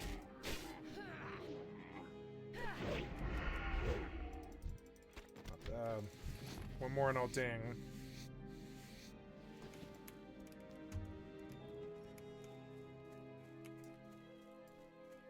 I could just grind on skinnable mobs. It's like one way to do hardcore.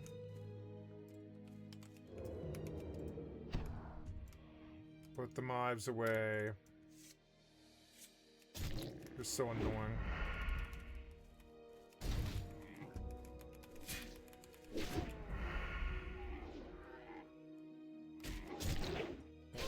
Or actually, man, it may be nice. It's a big deal. Ooh, medium hide. That's good money. Oh no. Yeah, use my evasion. Right away. Get that slice and dice up with the time that I bought. We could try and gouge him. Yep, and bandage. That's the safe play. I love gouge.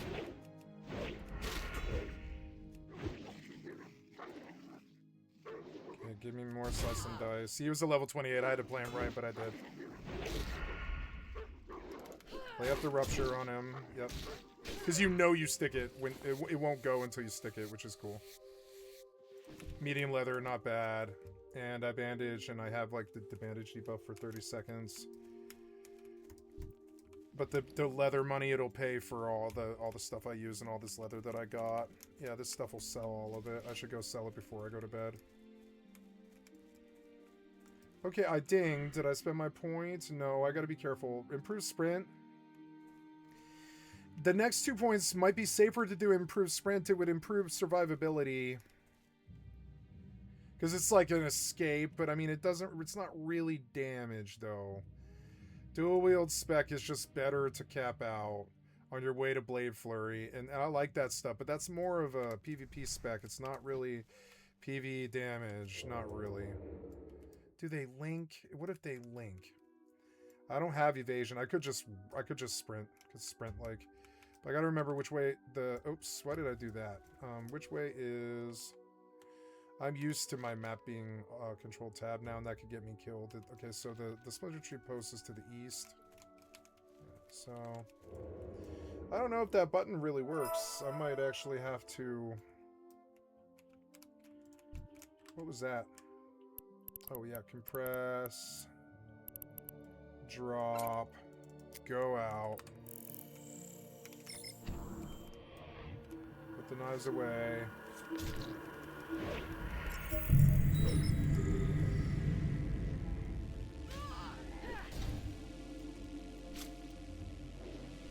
Offhand's good because you have a better chance of hitting.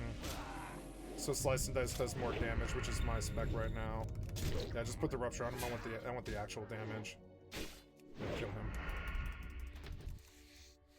Oh, I keep getting like 40% every time I fight, which is just like, frankly, fucking freaky. But I feel like I could sit here for a long time. I should go home, but I didn't reach medium leather yet. How much rested do I have? It's like more than a level. I didn't think they did that. No? Huh. Well...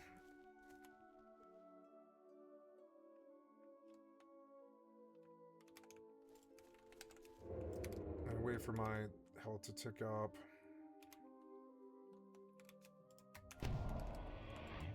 Put the knives away.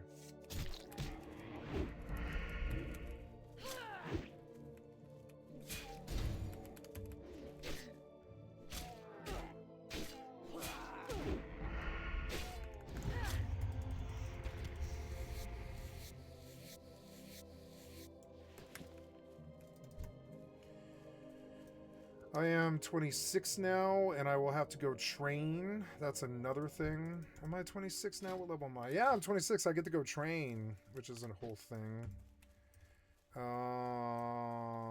Let's kill him since I'm full health. I'm already like another bar. I could do hardcore really, really slowly like this and come in for like an hour and then leave. Damn it.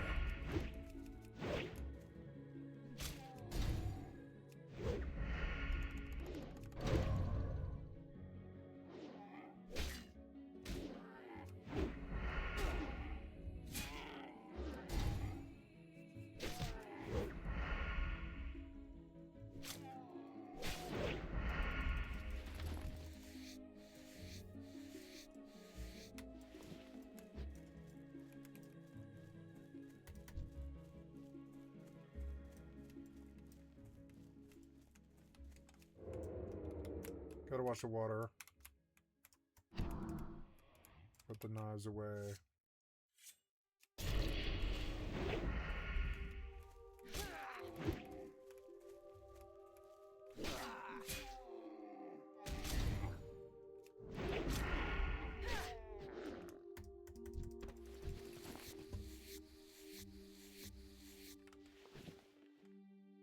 Damn it, I timed out again.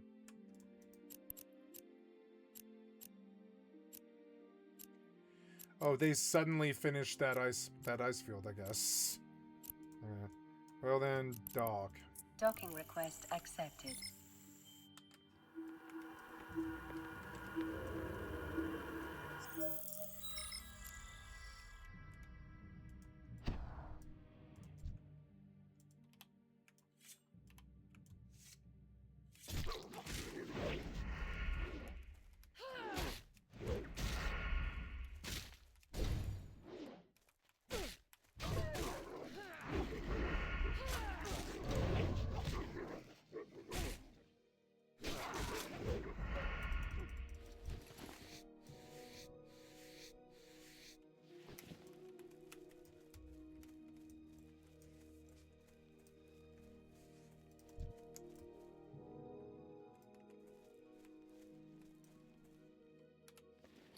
Oh good, I'm gonna get the medium leather I want. Stack will be good.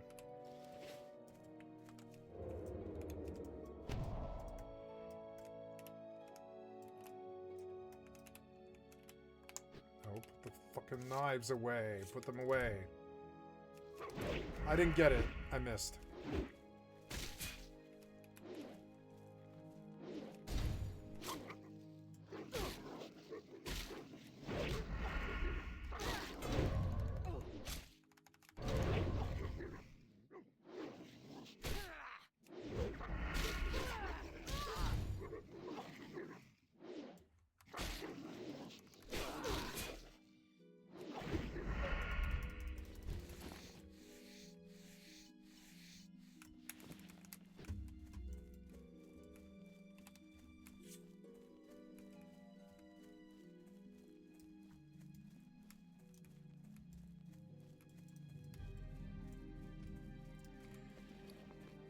get a medium hide off him.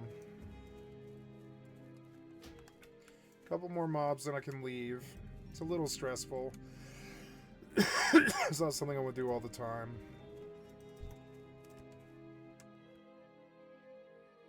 Okay, now we figure out a new...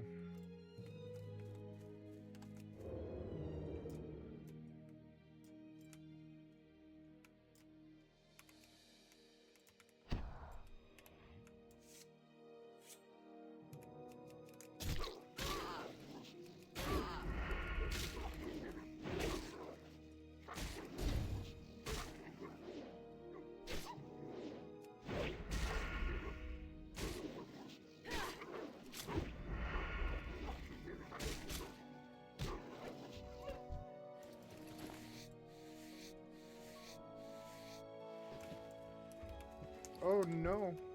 Oh no! And now we play defensively. And we try to gouge him. And we bandage to full.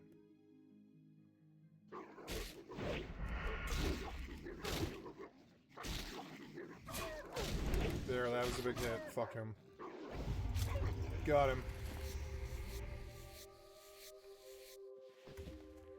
There's my 20th piece of leather. Get me the fuck out of here now. Back to Ogremar. We're gonna sell leather and... Ooh, I got a green. Leather green. Nice. I can disenchant it and sell the mats, maybe. So... Free green. Strange dust.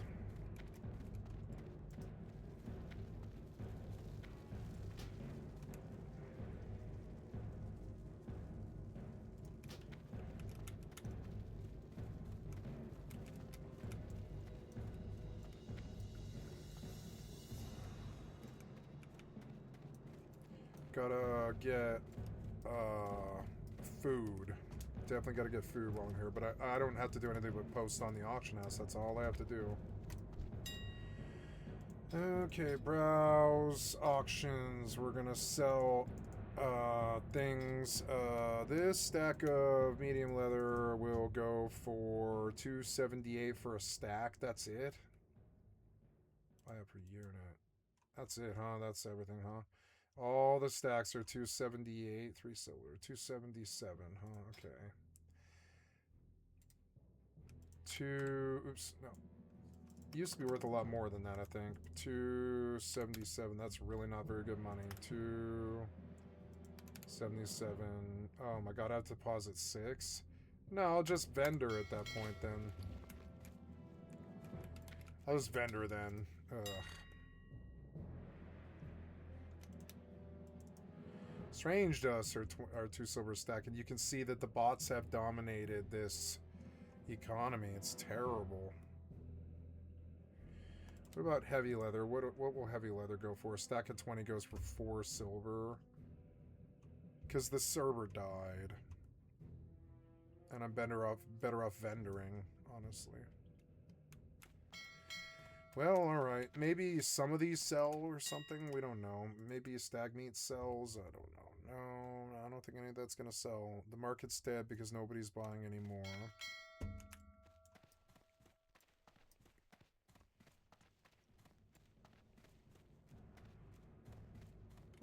There's a bot, like, drinking, I guess. I don't know.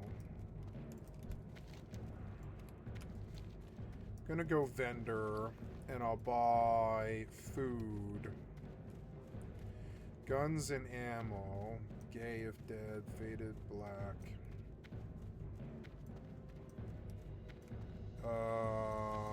Where is the general store?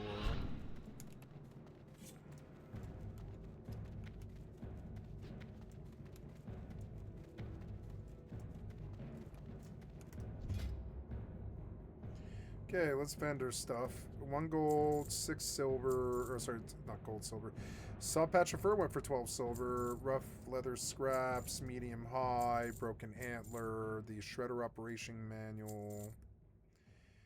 I don't think Strange Dust is going to go for anything, but I don't know. It's a shame that the economy's dead, because that's one of the reasons I was interested in hardcore. It's like a mode that people have just left, I guess. But that's okay with me. I don't know, maybe lean wolf-flank might be good for cooking. I don't know, maybe. So this will be kind of hard. Honestly. This will be hard to come up, but I mean, I made money. So first thing would be, if he's selling wool cloth cheap, I will take advantage of that, and I will make lots of heavy wool bandages, I guess. And then I will, what else? I don't want to do those crappy quests, I just want to sell those. And they're taking up a lot of space in my bag too, I should have sold them while I was over there. Yeah, all those quest items and stuff, I really don't care about that. I'm not gonna do quests, I don't think.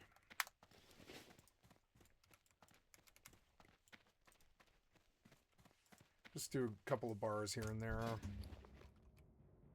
Okay, sell that and that and that and that. I have potions, which is really important.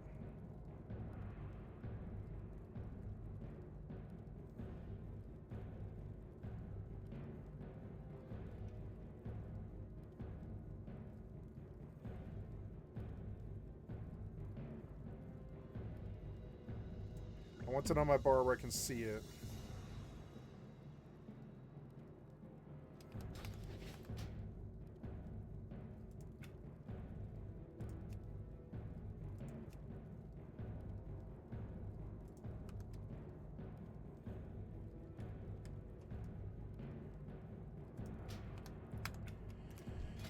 Alright, so I think that's everything except I do need to buy food. And I thought this was the general store. Do you sell food here? You don't sell food. Where do I get food from? Maybe the innkeeper? No, the innkeeper here doesn't sell food.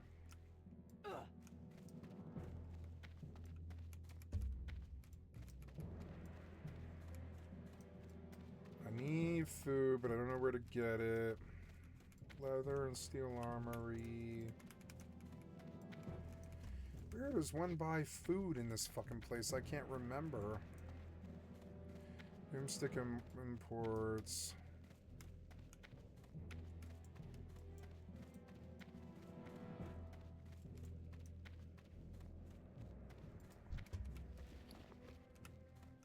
Like snap-on watermelons. I need food. Where will you sell me that? Plus I have to go to the trainer, and that's another problem. I'd have to send gold.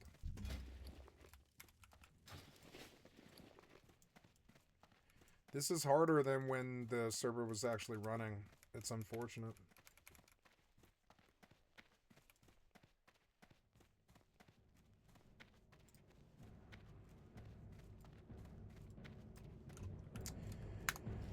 Well, I'll go down the strip and see if I can see it there. Oops.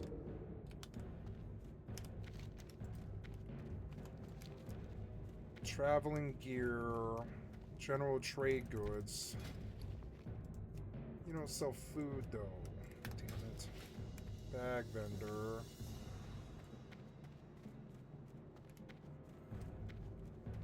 Cloth goods. Leather worker. I need like a food merchant. Lame. Leather worker. Leather workers. Let's go ask the AI. Oh, yep, so get... Set.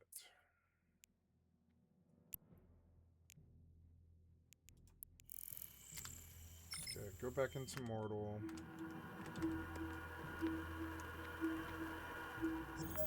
Maybe they sell food... In World of Warcraft Hardcore Classic era, where do I buy food in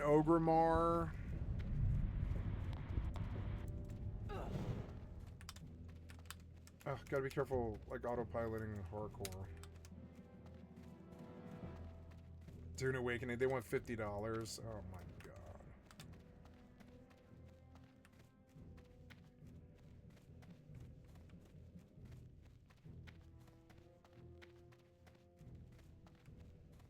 Okay, so the barkeep or the innkeeper Grishka does sell food. I just didn't think that they did. I don't see the option when I open the fucking NPC, but okay, we're gonna go look. And I will need to send gold to train, which I probably should go do now, I guess. There's the innkeeper, Grishka. She does not sell food. You're lying to me.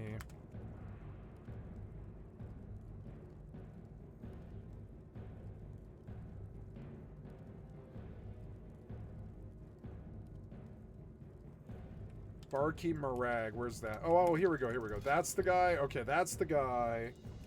He does sell food. I need a lot of food. I need like all this money in food. It's so dumb, but I do. I need all this money in food. This sucks so bad.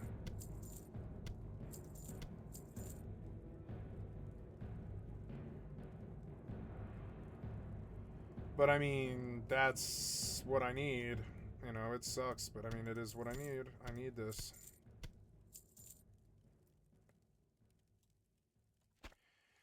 Uh-huh. It takes up a lot of room, honestly.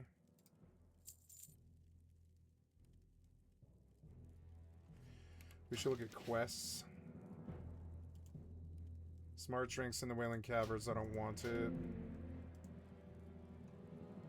Mutated Venture Company drones slain and caches of make sure Gallowix's head.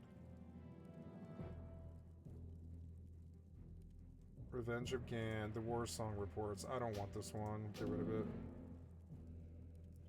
And then why would I take elite quests and yeah, no, that's not happening.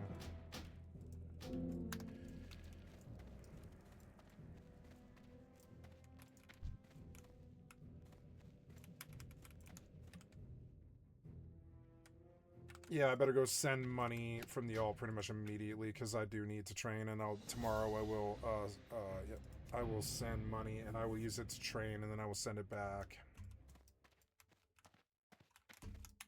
I need a mailbox. There we are. Okay, to me, I am sending, I don't know, fucking all 9 gold, I guess, because what does it matter? 9 gold. Yep. Okay, and that'll take 2 hours, which sucks. So, no. Now I'm done. Yeah, now I'm pretty much done. Yep, and what else can I do? I mean, I could go out and I could fight more, but no, I'm done with this session on that game. So, no, you are not autopiloting. I unfortunately will need to use the restroom, so I will be right back. Warping to Stargate. Oh, use my jacket. Warp drive active. Sorry, kitty. I'll be right back. You're a good kitty. Oh, it's dinner time for you. Yeah, we're gonna feed you here in a minute. Gotta use the restroom first, though. I will charge my headphones while I'm using the restroom and feeding my cat. Got it. I'm gonna take a small 5-minute bio break here, guys. I'm gonna go to the restroom and feed my cat. I'll be right back.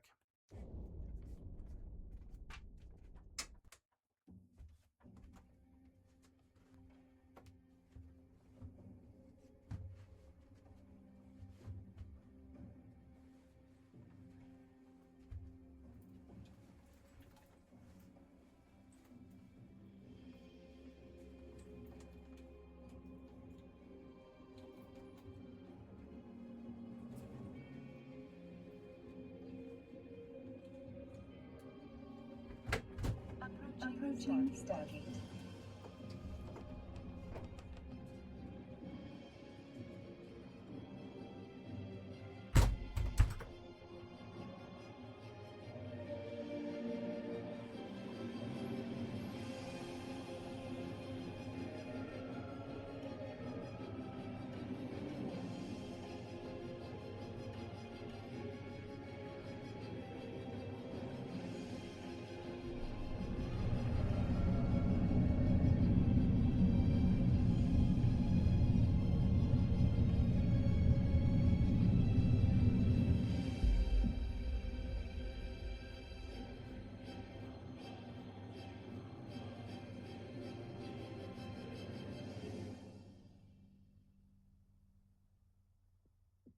Autopilot jumping.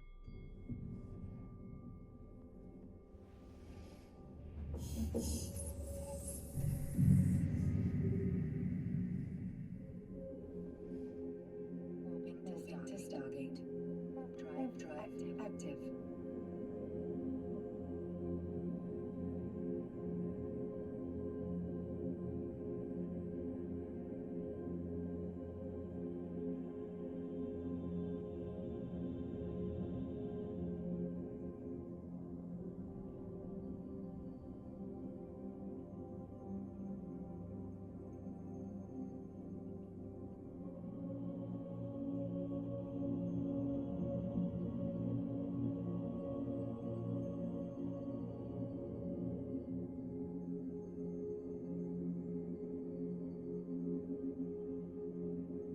Approaching Stargate.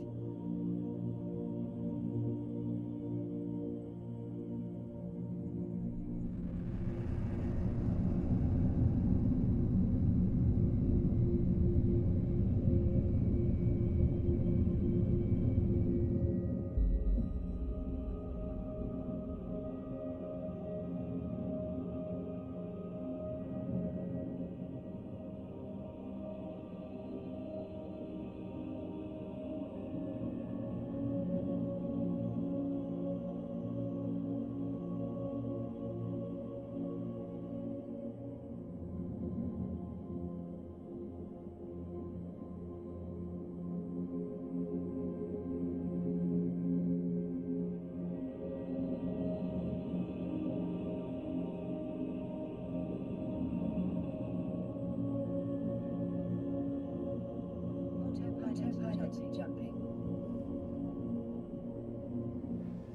Autopilot stable. Waypoint reached.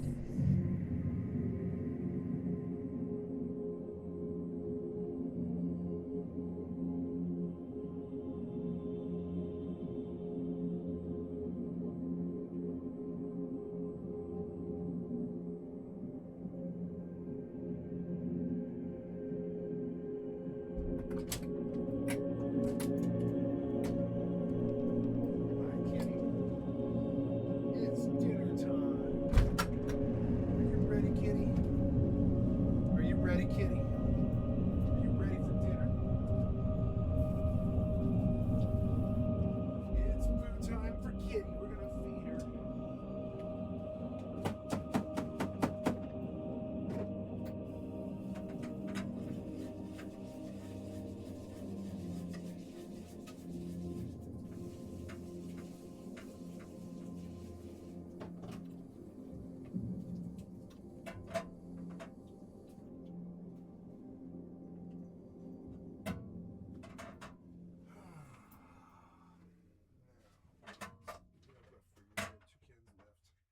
Well, at least we have one for the morning. That's the other one that's pretty cool.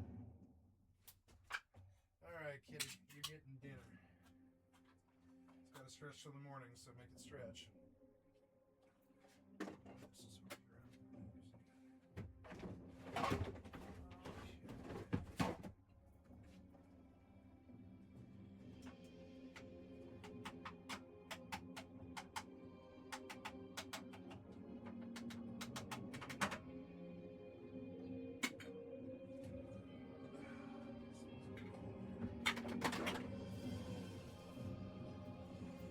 Alright, the kitty.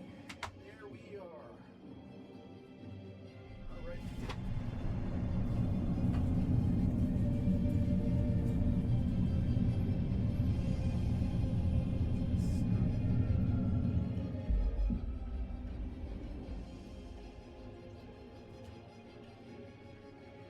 Okay, there you go for the kitty.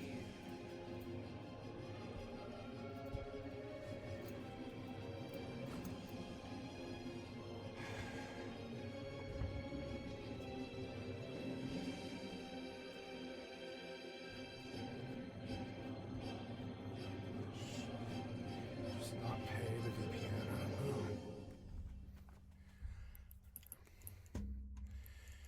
All right, we are here. We are going to this white glaze belt. Warp drive active. Well, no, wait. I am full.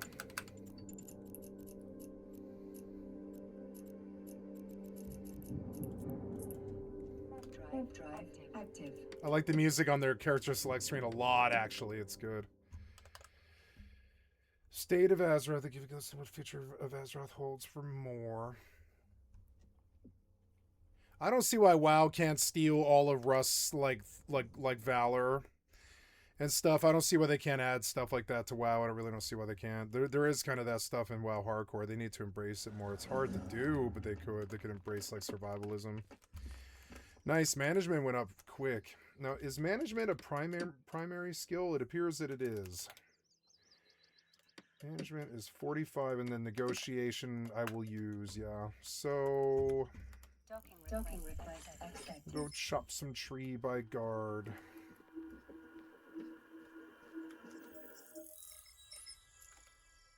I'll put my headphones back in until they die, but it was nice to charge them for like 5 minutes there.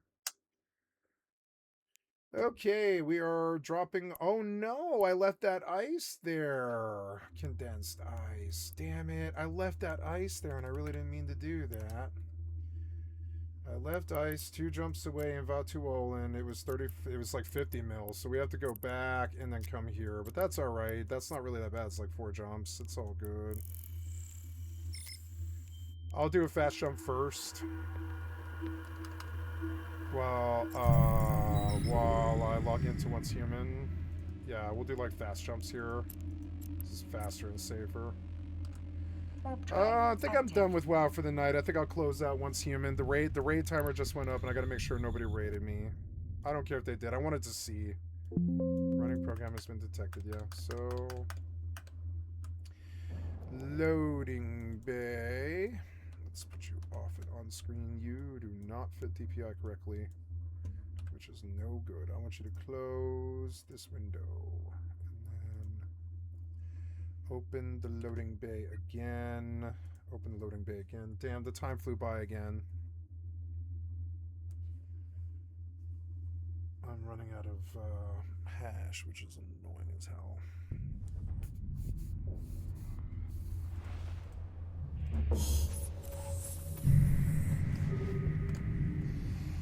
It's fun to heal on WoW. I like it more than Final Fantasy XI, and it's a supported game. I like fist weaving on Monk. They gave me what I wanted, which is just like, I don't want to sit there and wait for things to happen anymore. I want to be in the action, in the fray, like a melee, like just hitting for heals and stuff. And yeah, I could see Mistweaver being very fun. Yeah, we are getting into Once Human, which will pop any seconds here. I have not done my Grand Theft Auto dailies, but that's alright, I don't care. I haven't done my 76 daily either. Been playing too much Grand Theft Auto in 76.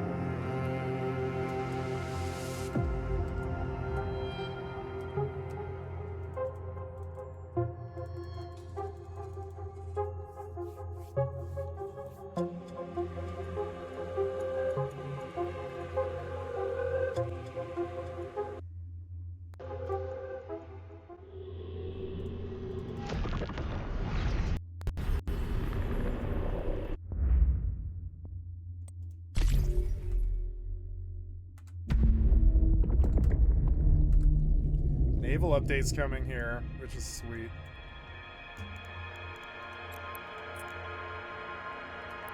Warp drive active. Any movement on these LSIs? No. I probably lost hypercores. I should just sell off and take the fucking 10 bill that I made and stop playing Hypernet. Just, I don't know. LSIs are a good way to make money on the Hypernet. I could go lower. I could go like 880 and I would probably sell. I'll go lower because it's still 100 million each time you sell them. And if you win one, it's 800 mil, and that's how I got up to 10 bill, so. I've only won like 5 or 6, but that's 6 billion fucking is. That's a lot to win, you know, if you're just selling them. That was, ooh, I thought I heard something. No, that was me like logging in. Okay. Nice. I left doors open like an idiot. Gotta be careful about that. But I'm when does raid protection start? Right? 4:15 in the morning. Let's see if there's anything we missed. Battle Pass stuff. Nice, we got more Battle Pass stuff. And I will work on my Raid Zone character complete. So... Oh, Kitty, are you going to puke on me? You're kind of acting like you're going to puke up a hairball.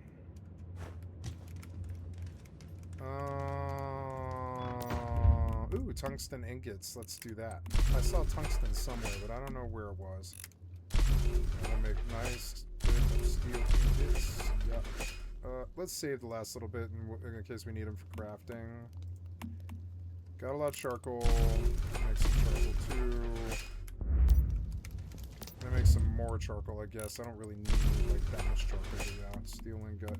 Oh, sulfur crystals. Yeah. I mean, we do need charcoal. We do. And maybe some glass, huh? Yeah, we'll buy some glass. Why not? And I want to go up on the roof. I had an intention to... I don't think I really need to lead the base again for until tomorrow when I'm rested and I'm like less, you know, risk. But the raid protection's up. I can't be raided. Territory reinforcement, 13 hours, confirm.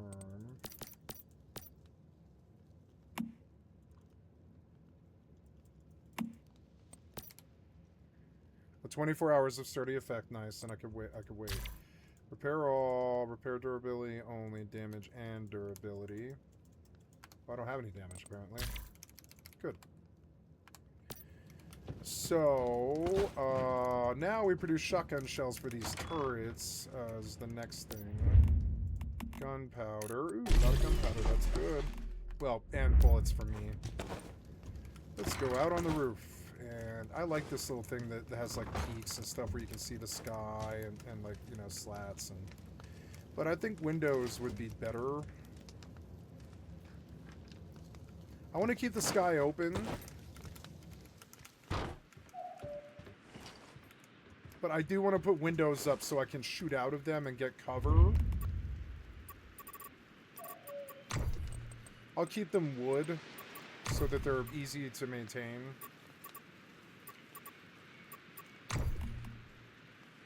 Yeah, what do we want? We want like doors. No, wood frame window I think gives you the most coverage because you can duck and you're not getting hit as much. How's that look? I don't know. I think I would actually prefer maybe the wood frame wall more because you can get cover, but you can still shoot downward through the peak. But it gives you places you can take cover, which is good. So I'm not gonna be able to do it here on the corner. I'll do it in all four directions of the base.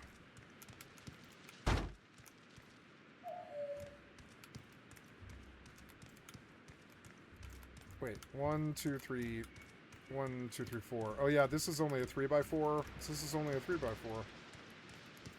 No, it is a 4x4. It's weird. Oh no, I guess it isn't. So yep, and then we go.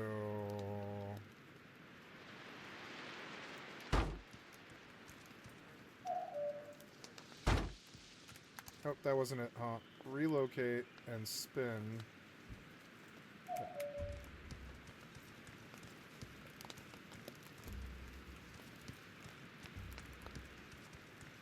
Okay.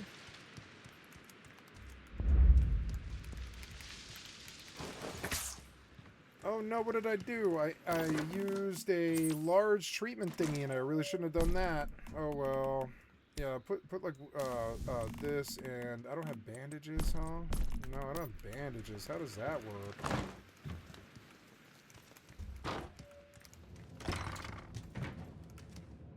Where are bandages? I guess I'll just make bandages because I probably have enough material now.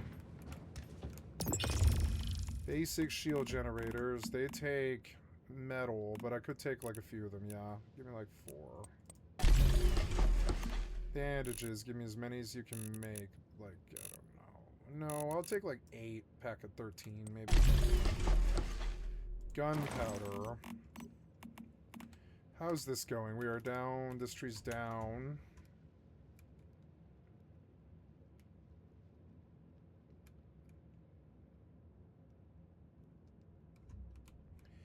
I'm at 89 pounds. That should go sell.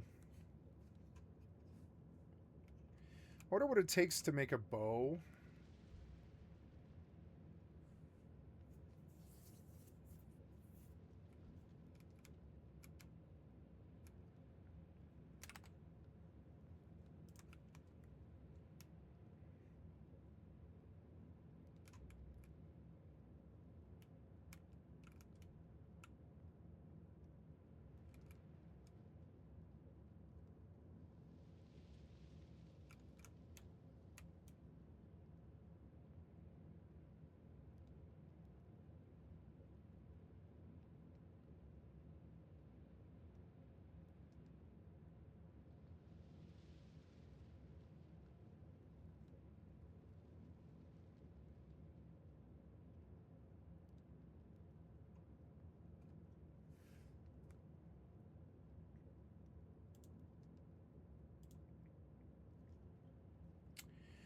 I came here to sell gray wood.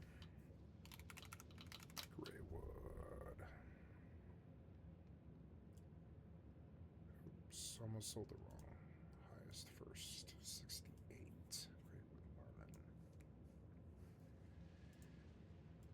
And yeah, this market broker, I want it over a little bit so it doesn't block my menu ever.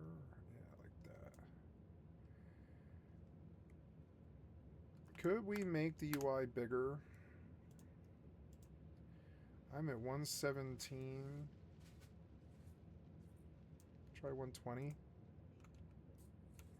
Is this still too big? No, that's actually perfect. 120.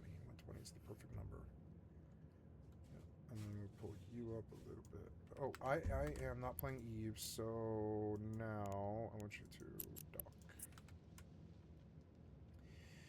And we need to sell white wood. Buy orders of white wood. White wood. 52. Nice. 84.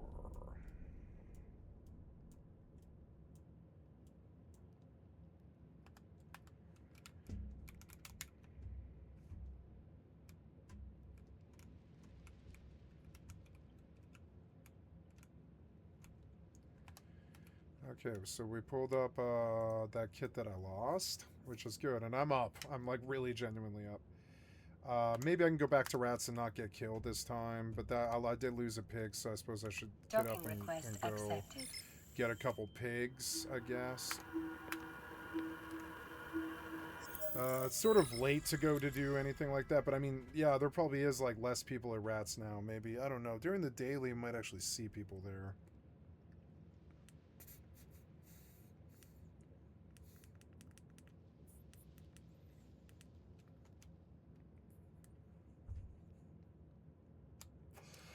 Learning to run from most people because I don't do damage like they do. I don't know why, but they just play the game more. They could do more damage than me. I don't know why. They just always do. It's so annoying. I have to catch them totally unaware, or they have to be noob. If they look like they know what they're doing at all, I just like run. I should run. So I guess I should have taken that gold. Yeah, I'll take that gold. I'll take, or I guess I don't need to. I guess I can just pull a set now. Yeah, that's nice. Nice. Oh yeah, but this strength requirement is 119, which I don't have, so it goes back in the box. We'll pull gold and buy arrows and a bow.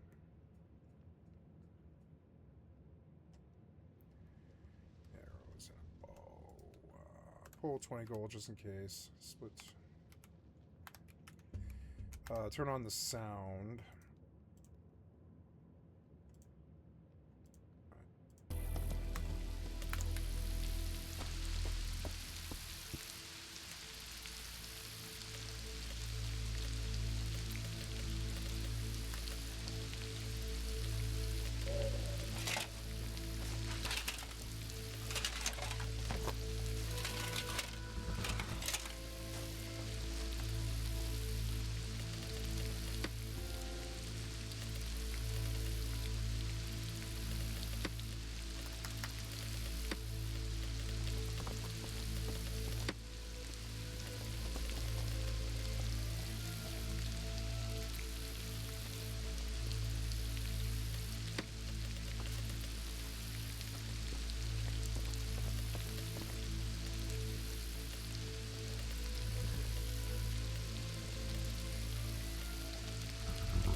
I have what you're looking for.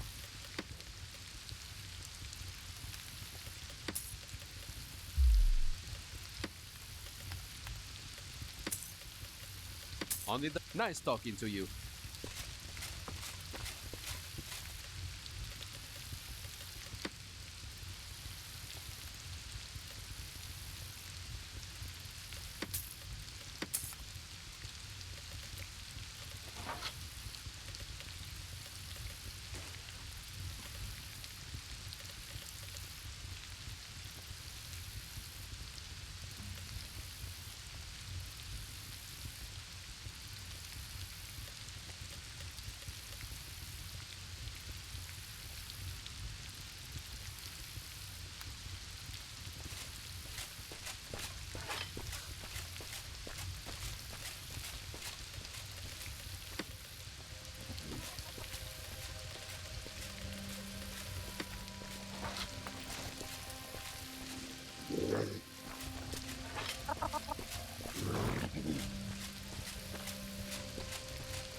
Wait, let's go see if there's like a really cheap horse.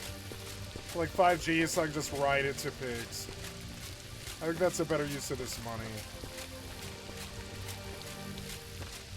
Yeah, like I chopped this gold. I only spent 12 gold or something.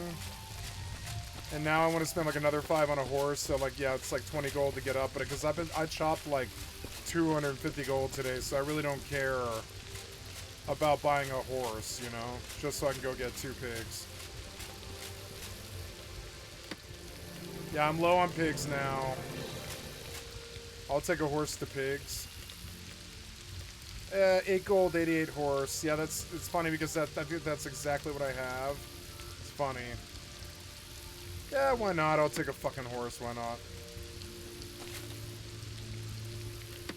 Good for the economy. Maybe that dude keeps playing the game because he made that money or whatever. You never know.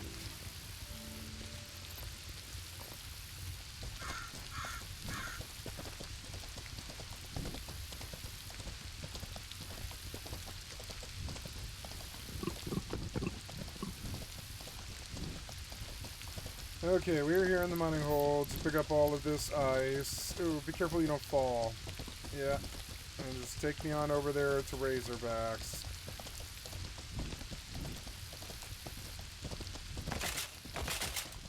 I didn't bring fucking... I bought bandages and that's what matters. I don't need, Maybe I can just store this horse as a way to go get pigs. I never thought about it that way. Jesus Christ, what am I doing with this horse? I'm definitely trying to lose him. How did I survive? Wow, well, I lived, is the main thing.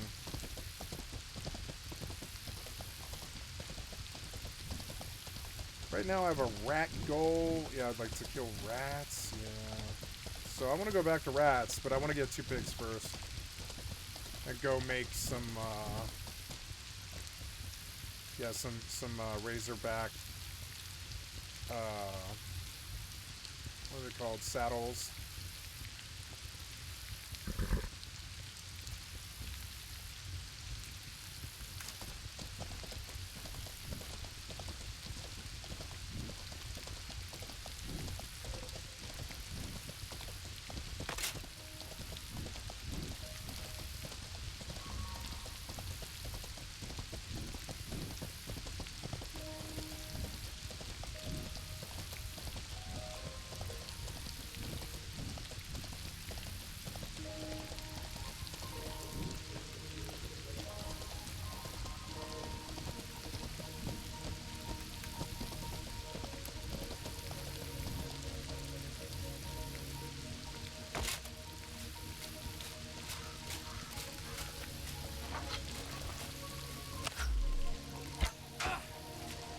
God.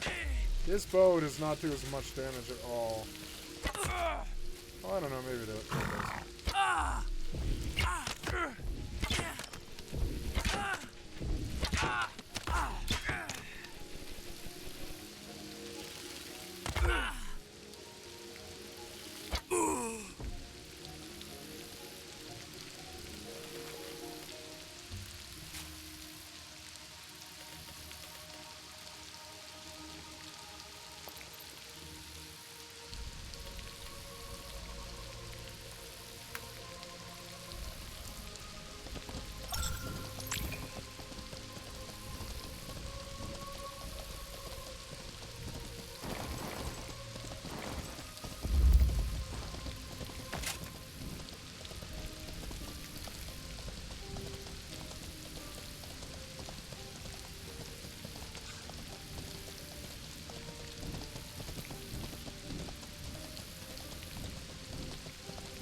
I think it's way, way faster to cut through town and go down the mountain.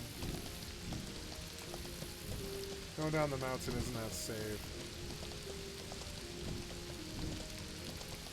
Getting to Razorback sucks. It takes forever.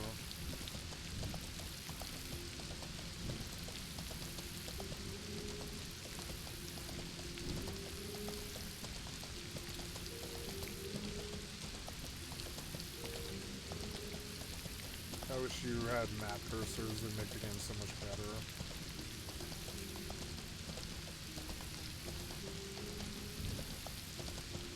The map's so crappy, who cares?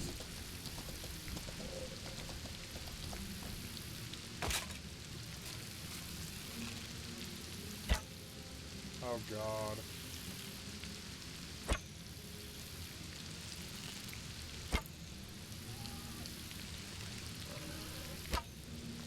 I don't know, it fires faster.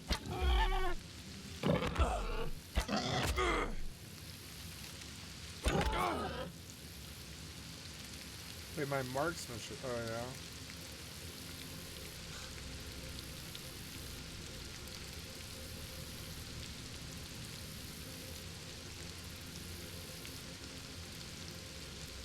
You can see my health bar just ticking upwards as I fucking tame him. Especially in combat.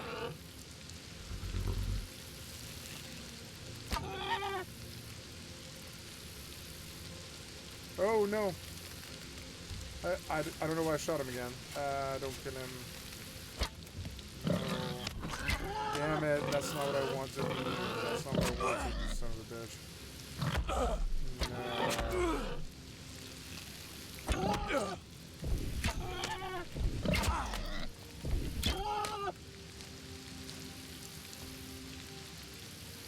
Ugh.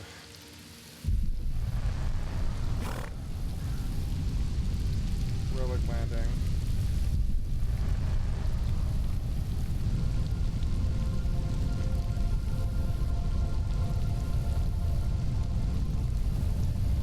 I'm here. Nice, he's level 98, but what are my best points at? 43 out of 75. I'll let the horse go if I have to. Okay, you...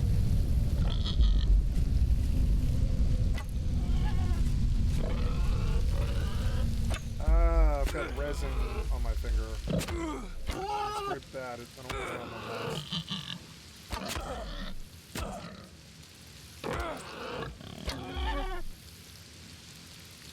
This bow sucks compared to what I've been using. I need to buy a better bow. They're not making them.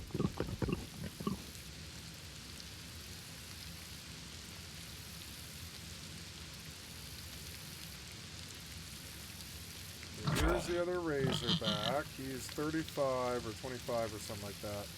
I have not enough pet points, so I don't know if they'll let me mount, but if they will, I'd like to ride these. Not enough pet points, so... Yeah, even though the horse is super low, I don't have the stuff to keep him. So, but he served his purpose, fuck it. Abandon the horse, and I should now have enough pet points. Now time to feed the pigs. They up the amount of pig stuff that I get off them. Yep. And then, so we fed the pigs.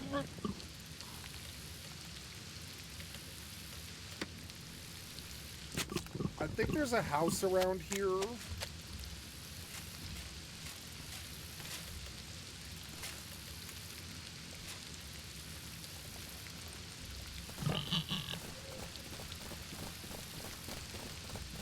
You following? Yeah. So I need to do a round of bandaging before I leave. I'm gonna name them so I know which one's which.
RP house.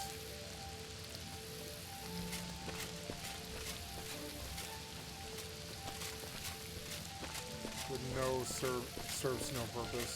Makes no sense.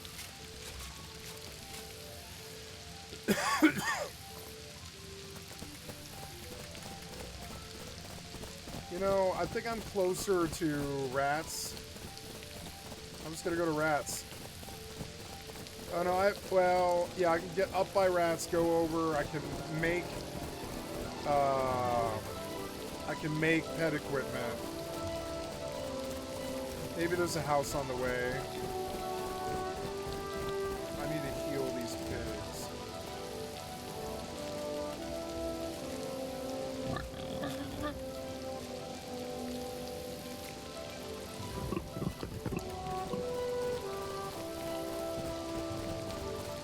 I went the wrong way.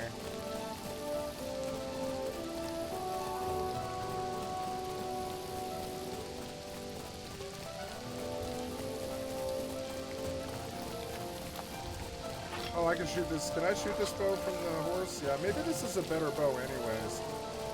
I don't know, I like this bow.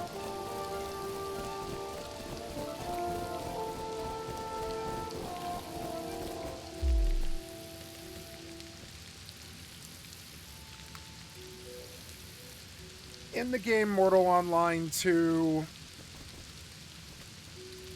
what's the best arrows to use with a asymmetrical...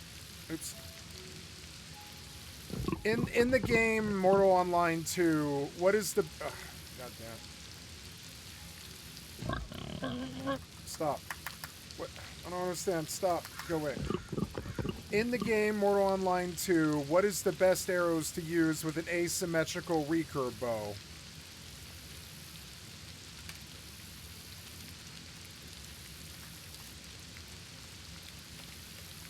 Is this it? Am I in the right place? I think I am.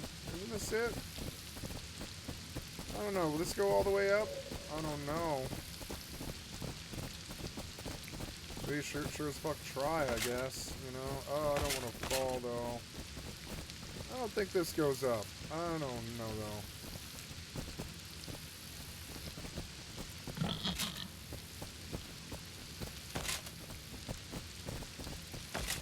I don't think you can get any taller on this. Alright, let's go down on foot. I went up too early. Gotta be real careful not to...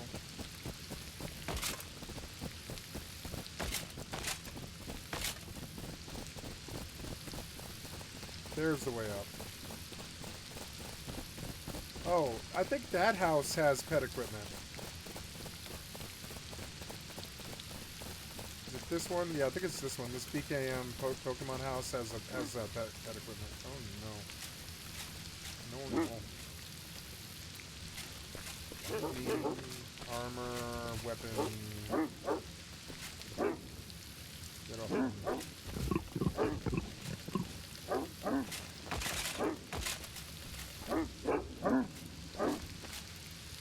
I use this table sometimes.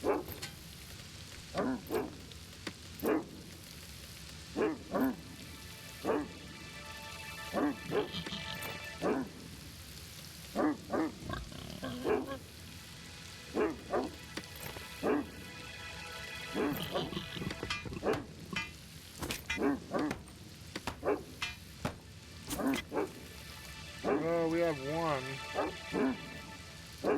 I'll have to kill these wolves for leather, I guess. That's okay.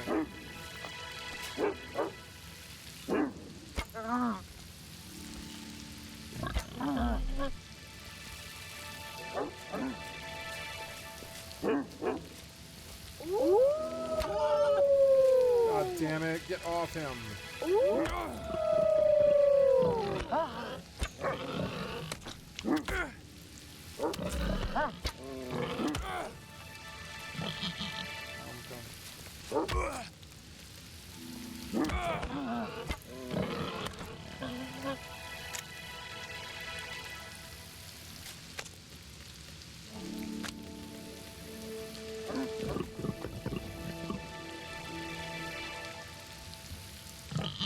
Another one barking at me.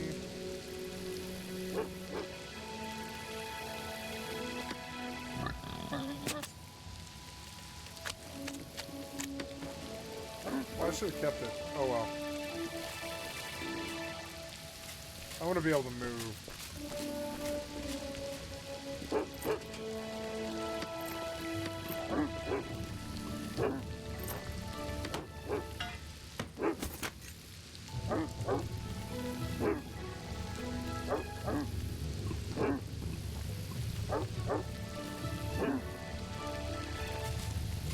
Go.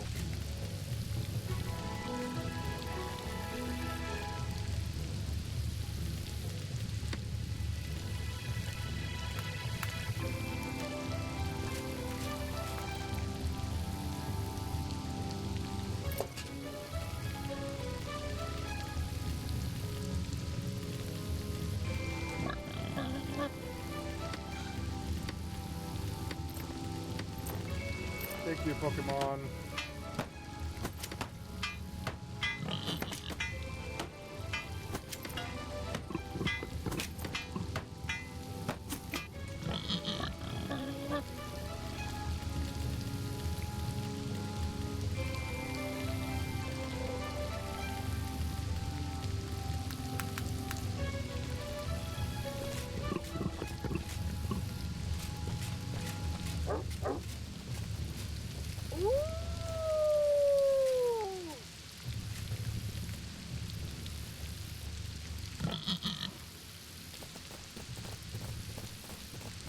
Gonna get up to Rat Hill and try and do the dungeon now that it's later at night and NA's gone to bed, most likely. I do less damage with this bow than a long recurve. Let's see what the AI said. Broadheads are like as the best for the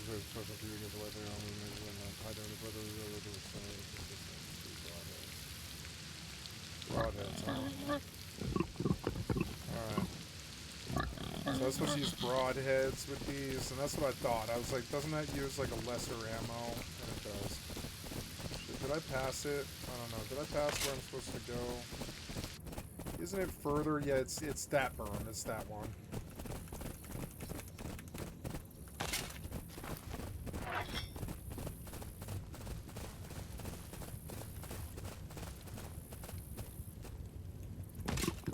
Use this opportunity to bandage the mount. Ooh. Yeah, pursuers. Are they going to catch us?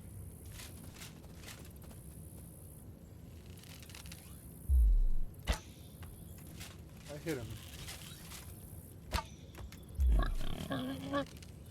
See, the game's fun when you keep shitheads out of it.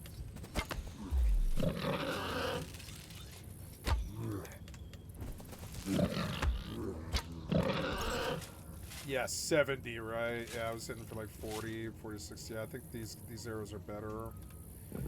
So I need a change of arrows, but I at least have arrows to fire, so I will stop and do rats. Because that was the ultimate goal. Look how long it took me just to get to fucking rats. I had to go buy a horse and a set of armor. I had to chop wood, buy a horse, you know. I'm learning, like, if they do an NA server and they force me to start over again, or like I have to go to Sarduka or whatever.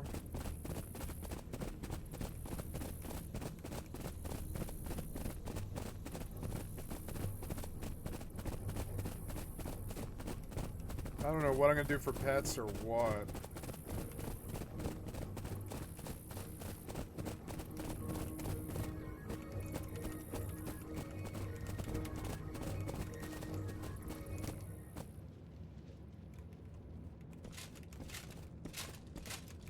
Fucking beautiful. How's this going? Are we in? Yeah, we're in. So now, right now, I picked up in Vatuel and now I go out and I autopilot.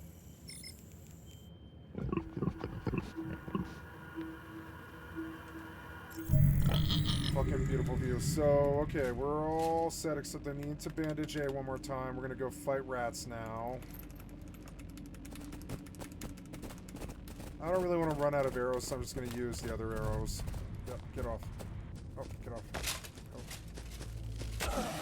That's a bitch.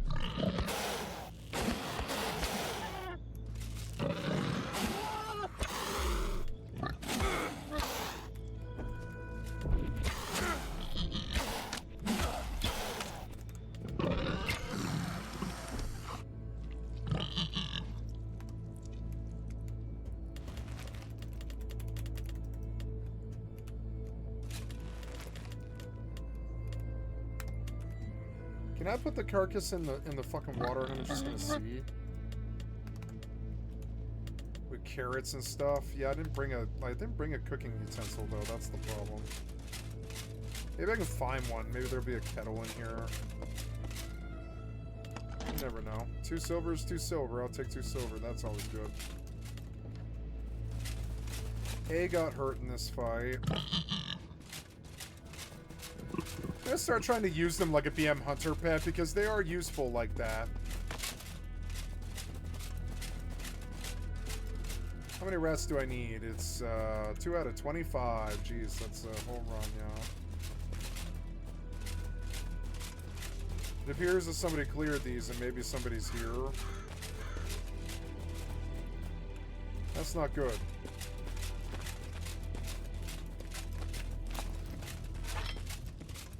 Oh god, there is somebody in there.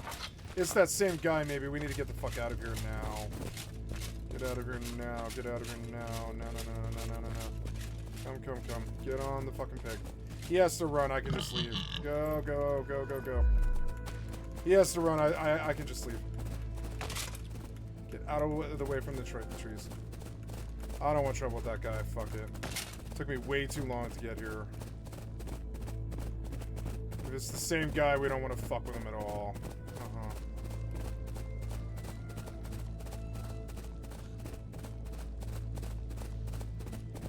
I'm learning to disengage and just leave. I'm not PvP spec. PvP spec would be like fencing with him with a spear. I'm not doing that. I'm like an archer. I can't tank anybody. I am literally a BM hunter. I can't tank anybody at all. I can't tank anybody, and I need to understand that. I am a BM hunter. I can't tank anybody. This thing's out of stam. I need to take advantage of the fact that I have 2 pigs. And I can outrun him. Even if he comes full tilt towards me, I can still outrun him.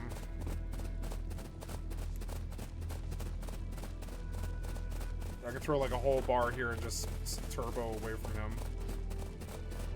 He doesn't have that. He doesn't have 2 turbo bars. Fucking annoying. Every time I go into rats, somebody else was there. It's fucking so annoying. Maybe I'll just kill bandits. I don't know. I like the daily, but it's just like I gotta wait until there's less interest. Maybe there'll be a better daily tomorrow.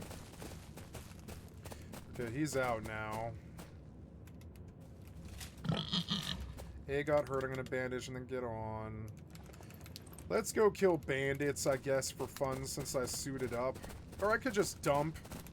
I still have axes. I could chop trees at my house, is what I'll do. And level these pigs. What's my pet points at? Yeah, these pigs could level for a little while.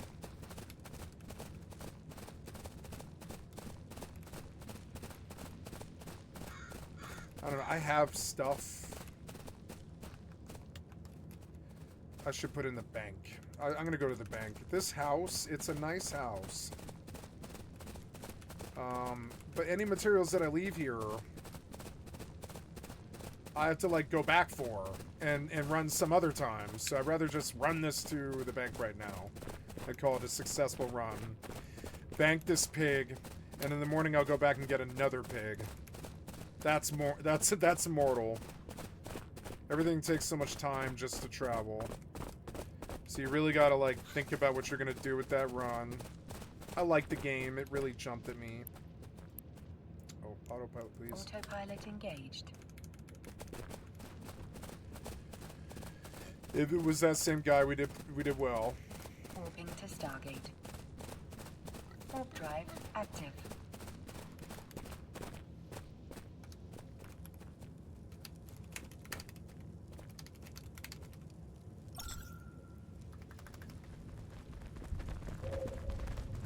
Is that him? Yeah, that's him. What's his name? Snay JP. Snedge.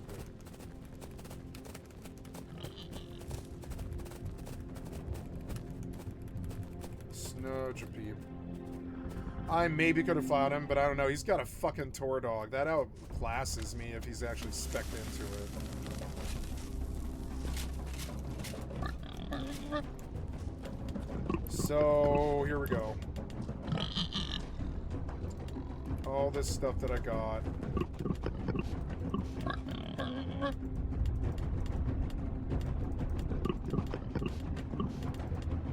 Approaching Stargate.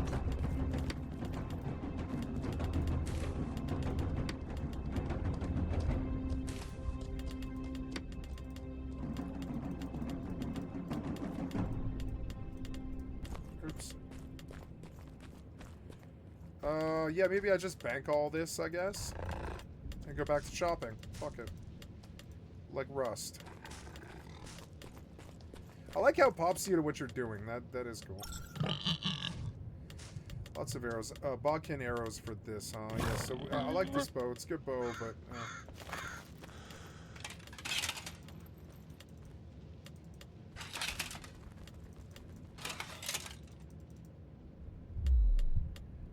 Need to charge my rings. I suppose I should go do that.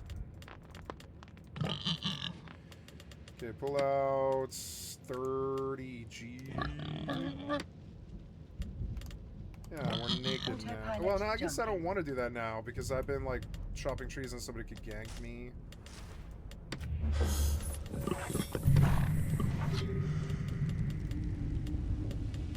No, wait, you're putting my axes away and I don't want you to do that. Warp drive active. Wow, it's faster to transfer items now.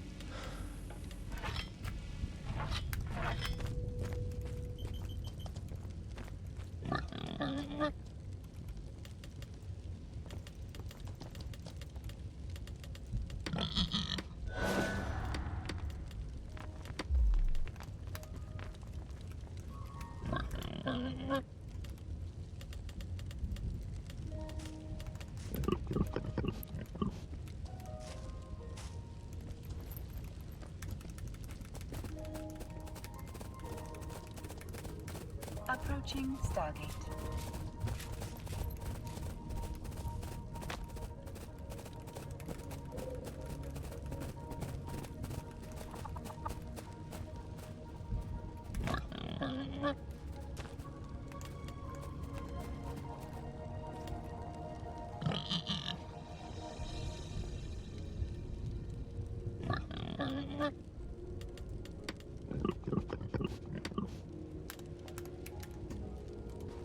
Cool. Successful run. I got 2 pigs, and it's sort of getting towards the end of the night. I don't want to stress about mortal anymore. We are autopiloting out there.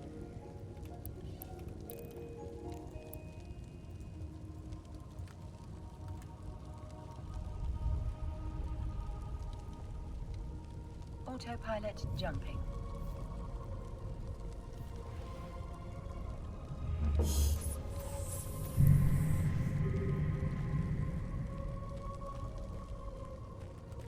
Warping to station. Warp drive active. So I don't know, that asymmetrical bow is cheaper. I'll keep my eyes out for 112s and stuff, and I'll buy them when I see them. Oh no, this is the banker. I want the broker.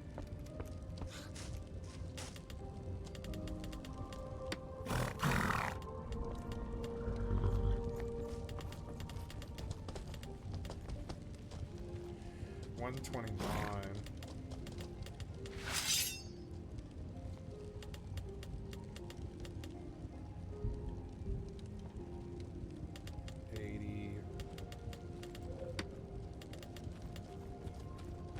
Approaching station.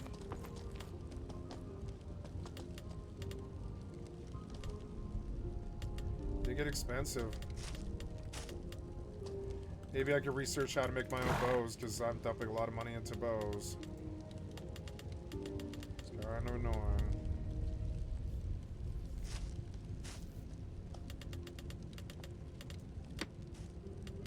Anyways, I needed to pull out money and I didn't. No.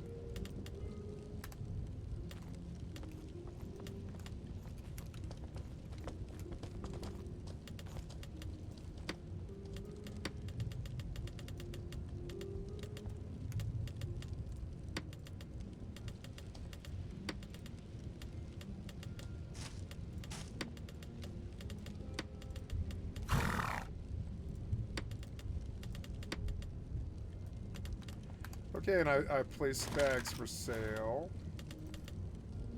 Docking request accepted. Yeah, everything's looking good. I brought that set back, which is good. Autopilot disabled. Waypoint reached.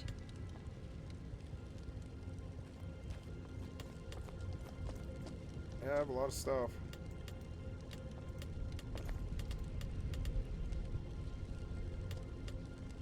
Some of these are like duplicate stacks, I think.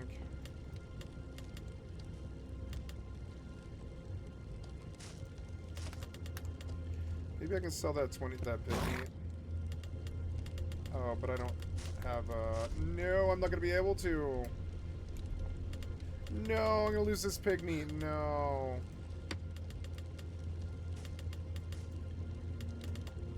Oh. This pig meat, no. Do I get my money back if I cancel? Probably not, huh? Nope. Well, there goes that pig meat, which sucks. Bye. There goes 2 gold. Oh well. Get off. So dumb. What a waste. Oh well.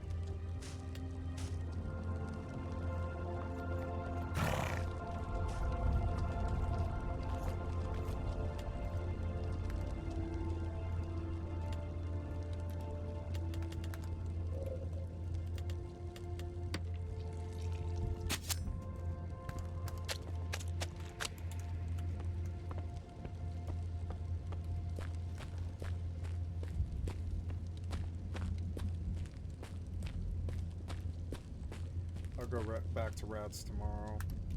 Oops.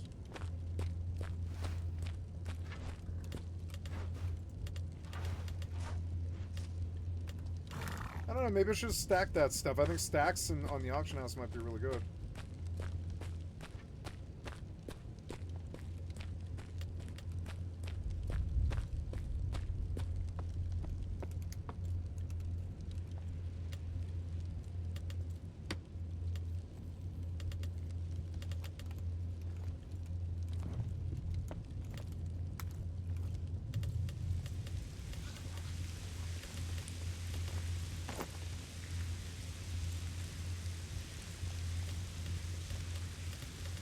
Stacks go higher now.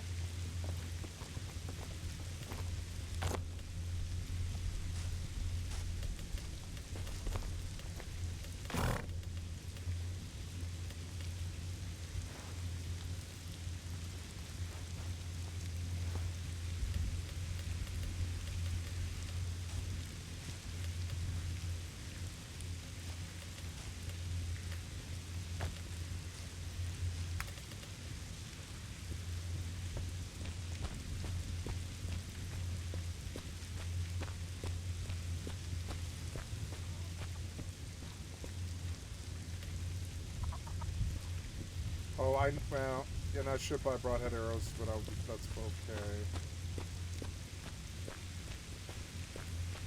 I should eat something. It's 1 o'clock. Been like 6 hours since I've eaten.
That's cooking. And we're gonna make a drink when I get it back. This game is the real Elder Scrolls Online.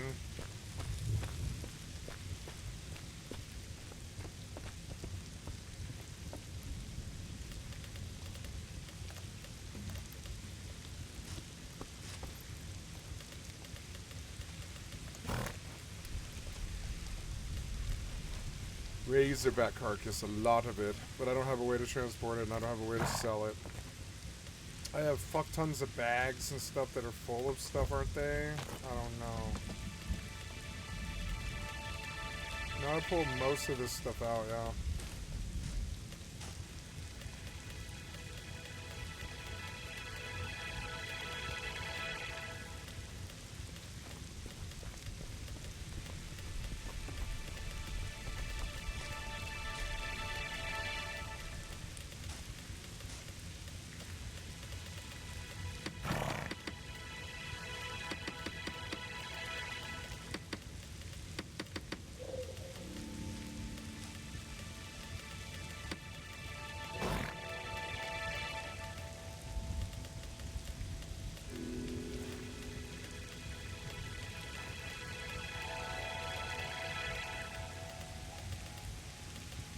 Oh, there's Bear Mastery.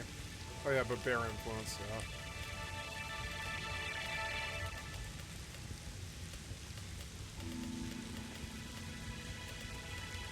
Oh, damn it, you dumped it all back in the bag. That's not what I wanted. Hi, kitty. You wanna sit on my lap?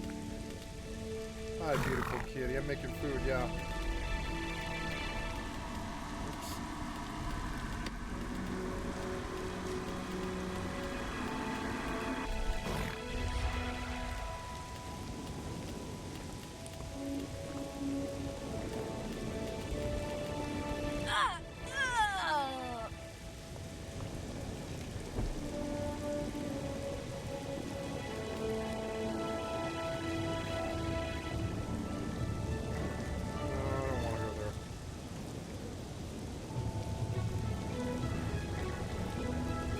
Maybe I should. Let's put the axes away.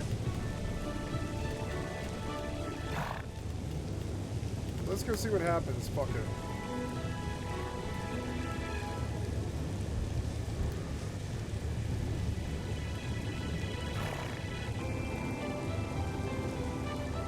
Oh no, I can't. Oh, cute kitty.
So this raw psyche ring,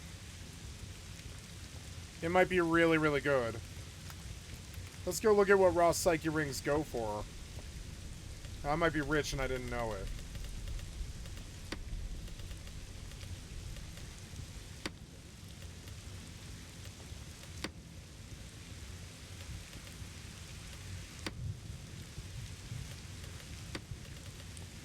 Starts fairly expensive.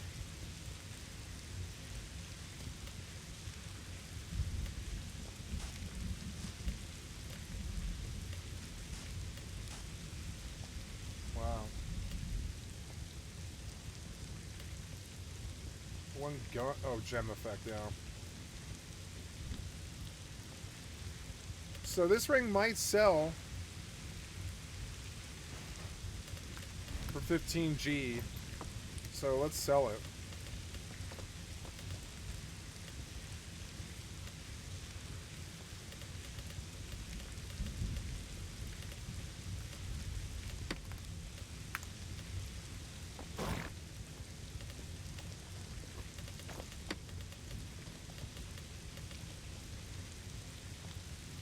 Well, 25G. We'll put this up for 2 weeks, yeah. Yeah. See if somebody buys it for 25.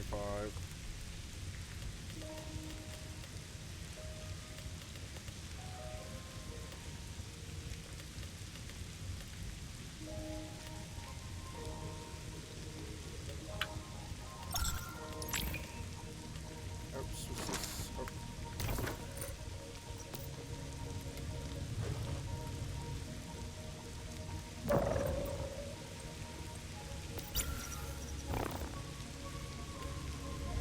Oh, my beautiful kitty. Love her.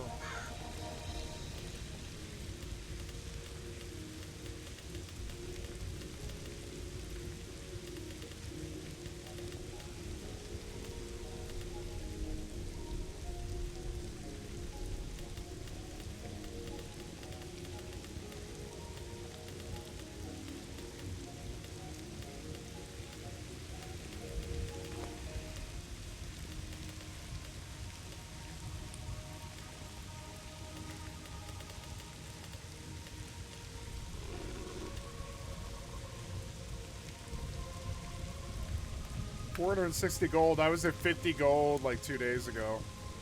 I'm doing good. And plus Clade is slowly stacking up, I think. What is that? That's... Yeah, I'm almost to another level 2, which is cool. I can start to buy raw strength, which will allow me to put points in other places. It's cool.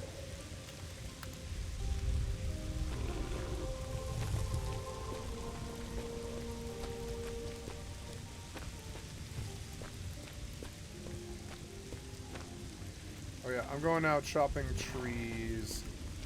Probably out there by the grinder.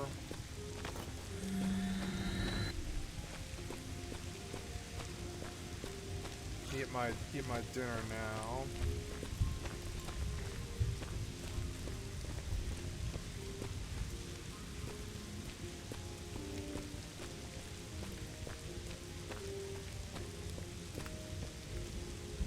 Okay, we're in the right place.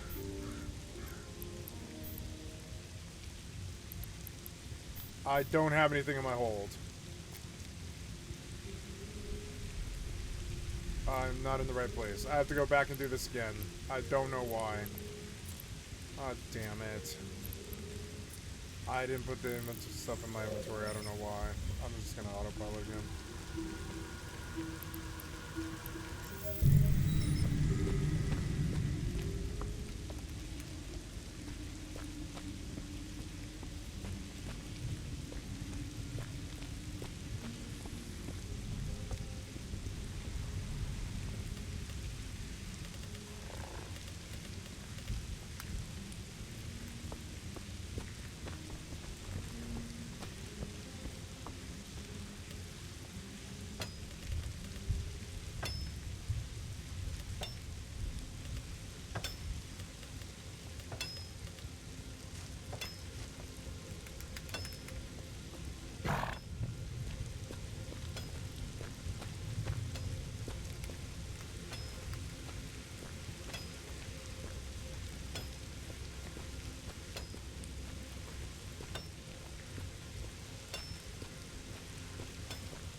Okay, kitty, this is lovely, but it's time for me to eat my dinner, and I'm terribly sorry.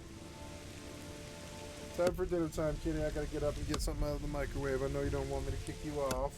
I'm sorry, kitty. Okay, get up. Yeah, kitty. Thank you. Sorry, it's time for dinner.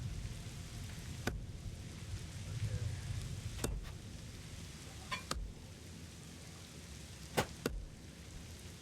I have taquitos with cheese. Bean and cheese taquitos with cheese. Where?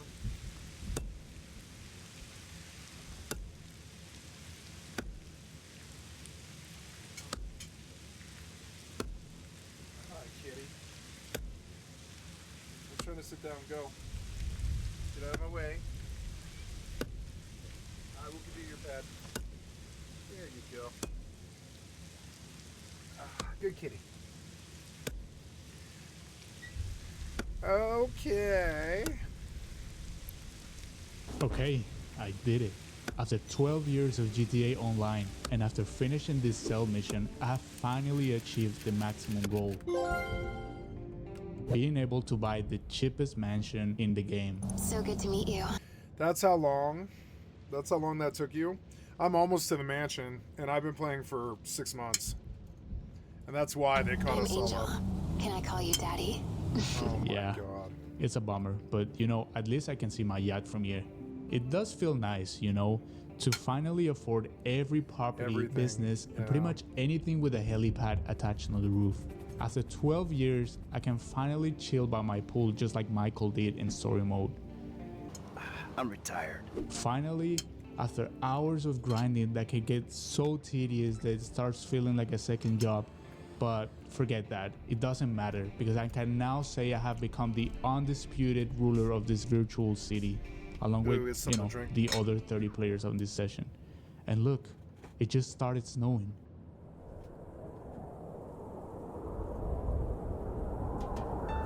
It's the perfect weather to just relax at my new home and doom scroll for hours. Let's see what's on my explore page. I had a comment tell me that the Oppressor Mark II is required in GTA Online because it makes it easier to get around the map. And I was like, well, if you need to get around the map faster, why not just use a helicopter or a jet? We don't need futuristic vehicles. That requires multiple inputs and you might crash. With the Oppressor Mark II, I can fly across the map and scroll YouTube shorts while I'm flying. That's the most brain-rot thing I've ever heard in relation to this game. And what do you think this person replied? Franklin will eventually show up to defend his home. Yeah, I have come to a horrible realization. I have become brain rotted. That's the most brain-rot thing I've ever heard in relation to this game.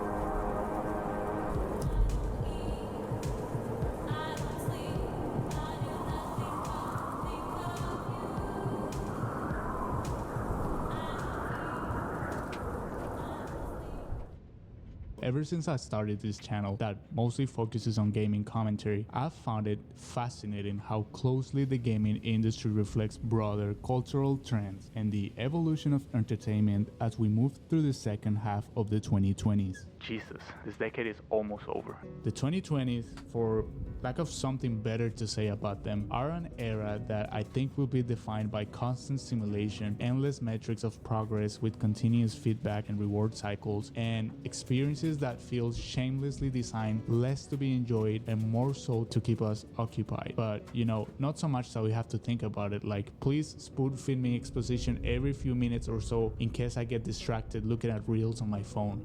And, you know, the reason all of this ties together with today's topic is because I thought to myself while contemplating this, what better game to look at firsthand when discussing the impact that this era of overstimulation has had on entertainment than GTA Online. Yep. Yeah, specifically the online mode. A game that's now just a few years short of hitting a decade and a half lifespan with constant updates and a very consistent player base. It's a weird game, man.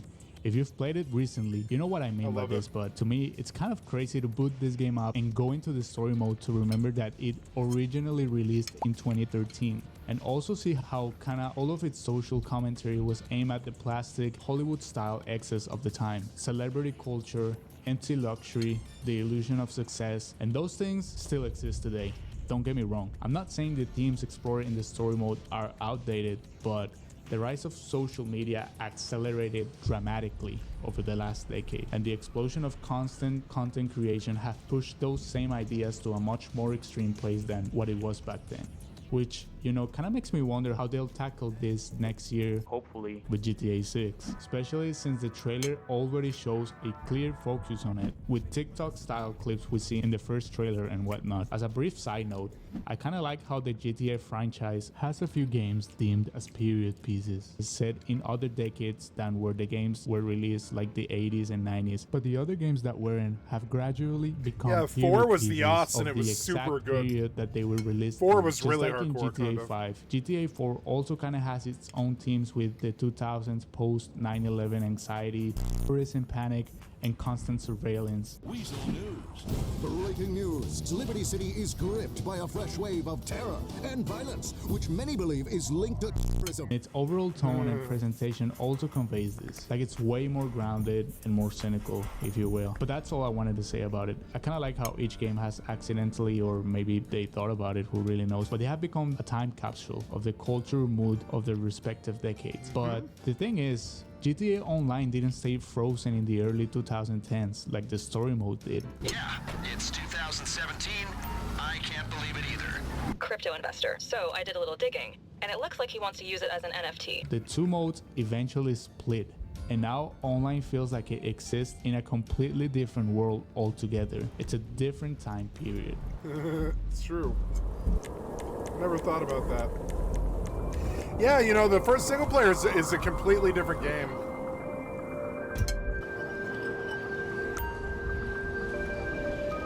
If you fast forward 12 years, Online just feels like a different game. Now we get missions fighting evil tech conglomerates and taking down a self-driving, Waymo-inspired megacorp. And I think what's interesting about this is how it kind of doesn't even register as science fiction anymore, if that's even what they're going for to begin with. No, Unlike the missions we got a few years back with the Doomsday Heist, where you fight this Elon Musk figure and his evil AI, way before the big breakthrough of LLMs and generative AI. My work with artificial intelligence, thinking only better. That's my slogan, by the way. These new missions don't really feel exaggerated or futuristic. They feel more like a critique on the current things that we have today. The whole company is basically an FIB field office. Look around. I bet there's one there, right now. If anything, with these missions, it feels like the satire had to keep escalating just to keep up with reality, which is a common theme amongst pretty much every form of media that attempts to do satiric social critiques of the current climate of things. But that is just for the main themes tackled in the story aspect of GTA Online, if you will. But with this video, I kind of wanted to delve into the gaming aspect of it and how the systems this game has also reflect the current state of things. The automation and, like I've mentioned before, the endless progression systems. I was very surprised to learn that you can now run your businesses like gun running as a completely passive source of income, and even triple the production time and just kind of run them in the background while you do other things, I guess. Because before it was done so in a similar manner, but in a way where the system was designed to keep you playing.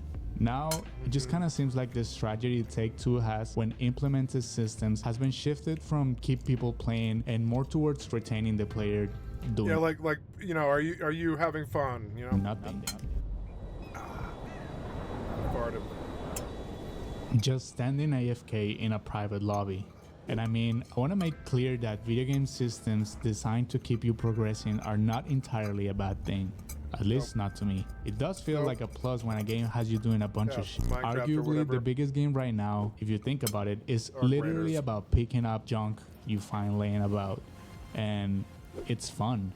A simple system that ties nicely with what actually makes this game brilliant. The interactions you have with other players. Yo, friendly? Friendly? What? Oh, dude, the guitar? What? Yo!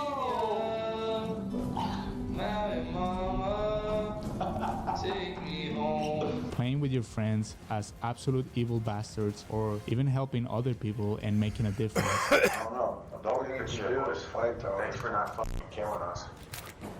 Yeah, same. No problem, bro. GTA Online, though, feels different. It feels like it's done with making you want to progress and just wants you to hoard your wealth like an absolute psychopath. Maybe it is actually leaning into the real-life simulator thing, but like, think about it. Why would they introduce something like the car wash as late as they did on this game's lifespan? Which, by the way, you can now claim for free this week after it was like $2 million. Wait, I just bought the car wash! All sorts of illegitimate businesses running for years. Every time there's a new update, I get a nick when the new supporting character calls you regarding this new big opportunity to make money. Like, even canonically, aren't our characters supposed to be multi-millionaires by now? I would have rather they just focus more towards giving you good stories. Kinda how they did it with the short trip missions you get after completing the contract heist. The missions, getting to play again as Franklin and Lamar, are what feels rewarding, not whatever amount of money they give you after completing them. And if you want to still inject a reward into it, maybe give us like a rare item or something, but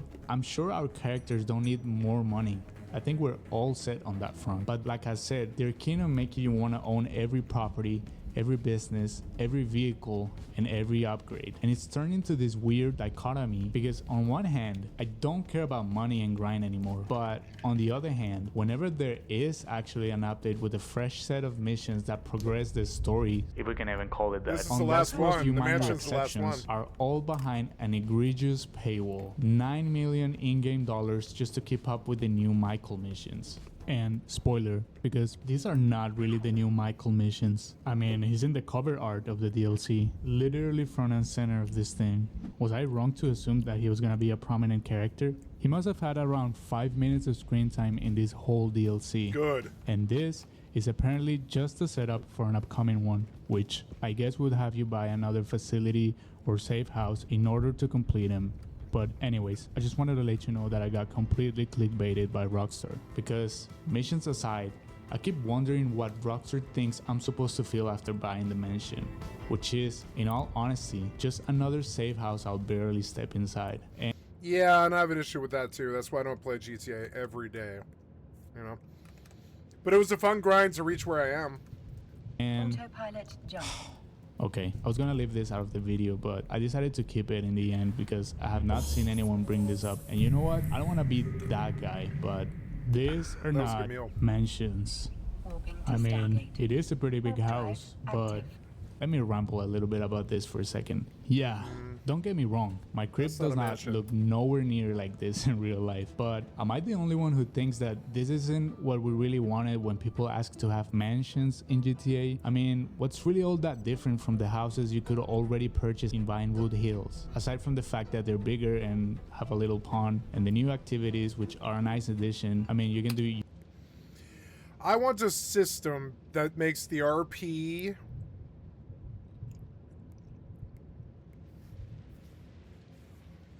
something like run speed, jump height, driving accuracy, flying speed, stuff like that, swim speed, all that stuff, right? I want like the magazines in Starfield, right?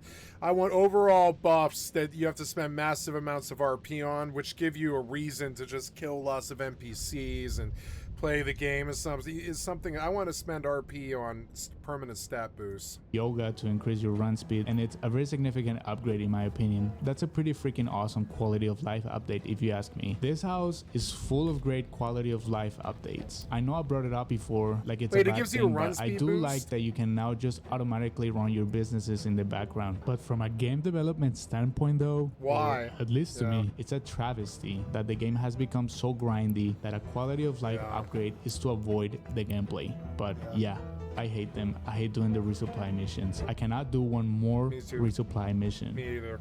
I think, at least for me, this is what I picture when people wanted mansions in GTA Online. Or this, which you can own in other games. Even this can constitute as a mansion if we really start being charitable with the term. I mean, it has a separate garage, a tennis court, and an entrance. I mean, look up the definition of mansion, guys. I am not crazy. A block of flats or apartments designed for the appearance of grandeur. I mean, of course, I'm not pretending to be an expert because I'm not an architect, but this doesn't really say grandeur to me. It's just a modern LA house with a helipad on the roof. Yeah, this is David Dobrik's house, guys.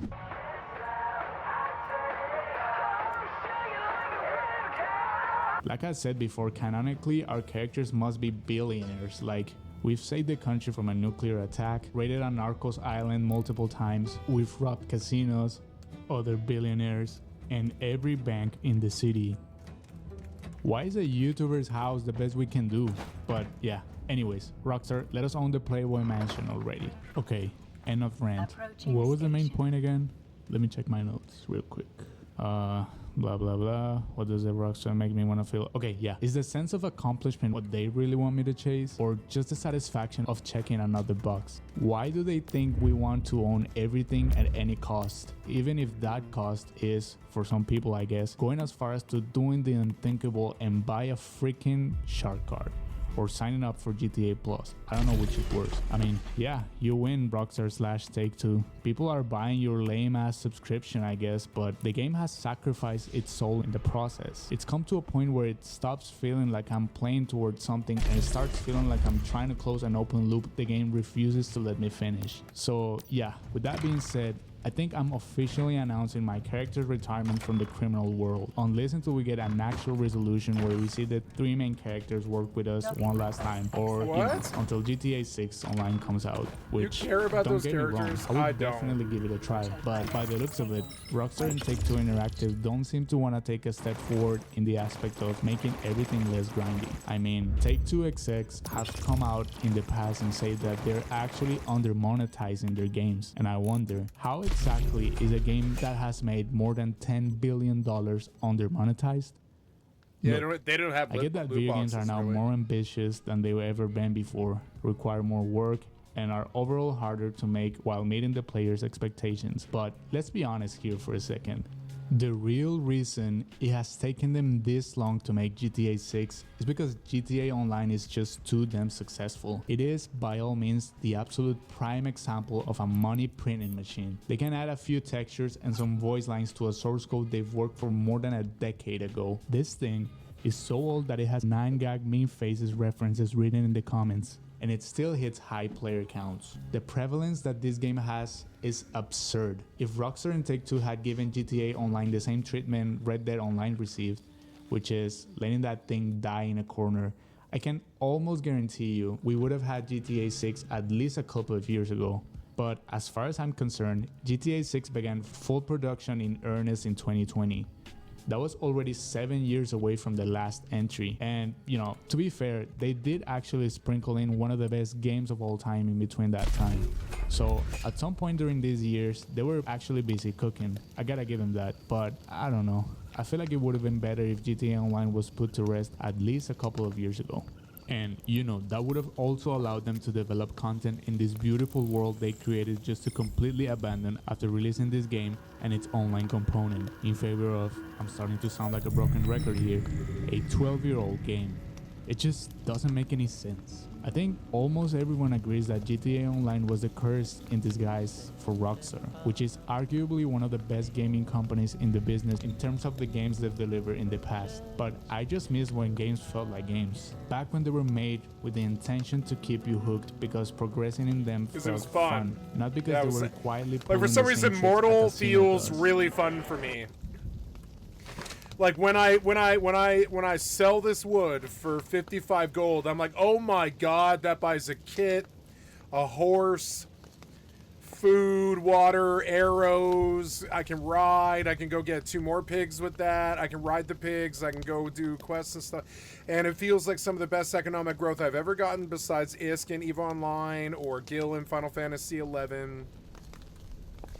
I like Once Human, but if you think about it, it kind of is the same game as Mortal. It's just Mortal is much, much, much slower and much, much older, more medieval or whatever. But sometimes I think I should be playing Final Fantasy XI, but I know that I can't get the healing that I want, and World of Warcraft is the game that I'm looking for when it comes to that. Alright, let's put some shotgun ammo in these turrets so I can go to bed. Just like Rust. It really wants to be Rust. It's like almost insistent about it. It's like, I want to be Rust. And it's like, yeah, okay. We all want to be Rust. I get it. 20 rounds was really not that much. As I'm just saying. It was really not that much.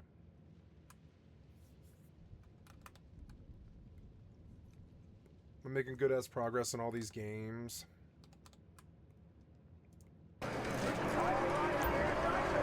And I don't mean it this literally.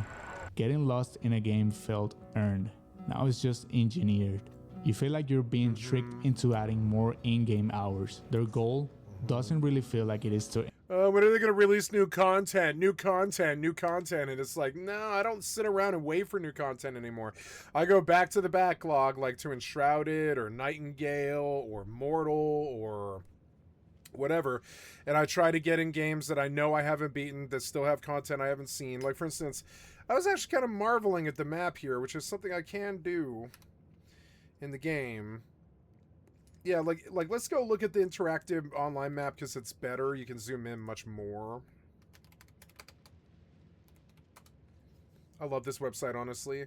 It's proof that these old games are good.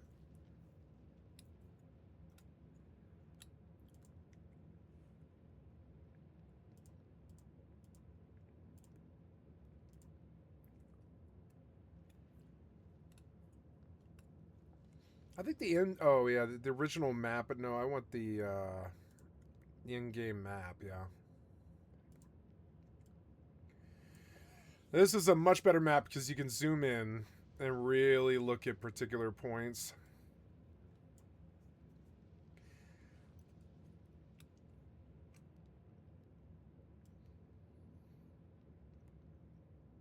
So, I started in Tindrum. I realized eventually that I had more experience with Viburnum because I spent a lot of time in Haven. So I moved to Viburnum, which is here. In between here and here, I got too many murder counts, and I had to come learn to live in Kranesh. If you guys remember, for like, I don't know, 6 months or something, I lived in Kranesh. And that's when I really learned how to play Mortal, you know? Like, for real. Instead of just going to the graveyard to grind skeletons or whatever. And Kranesh was good. I eventually made my way back to Viburnum. I realized that I could chop wood around Viburnum and get endless money.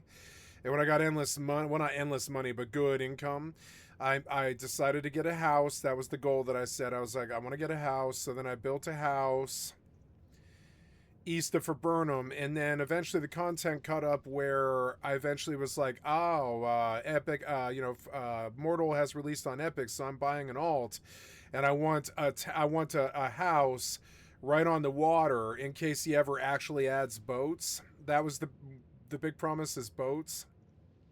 And Quinfall has boats, and you can see that it can be done. And so I was like, well, I want to build a second house with my Epic alt account, my Epic account, Mortal account, over here west by Tindrum, because I'm Tindremic. Tindremic is this whole area outside of Meduli. Meduli is like its own area, but Tindrum is like this whole area all the way to Kranesh. And so I'm Tindremic. That's where I made my start in Mortal 1. It's where I made my start in Mortal 2.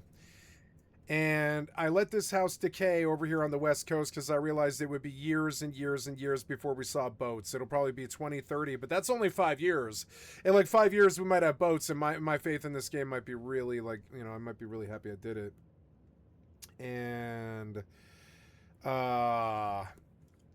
I was like, well, in 5 years, I'll build a house in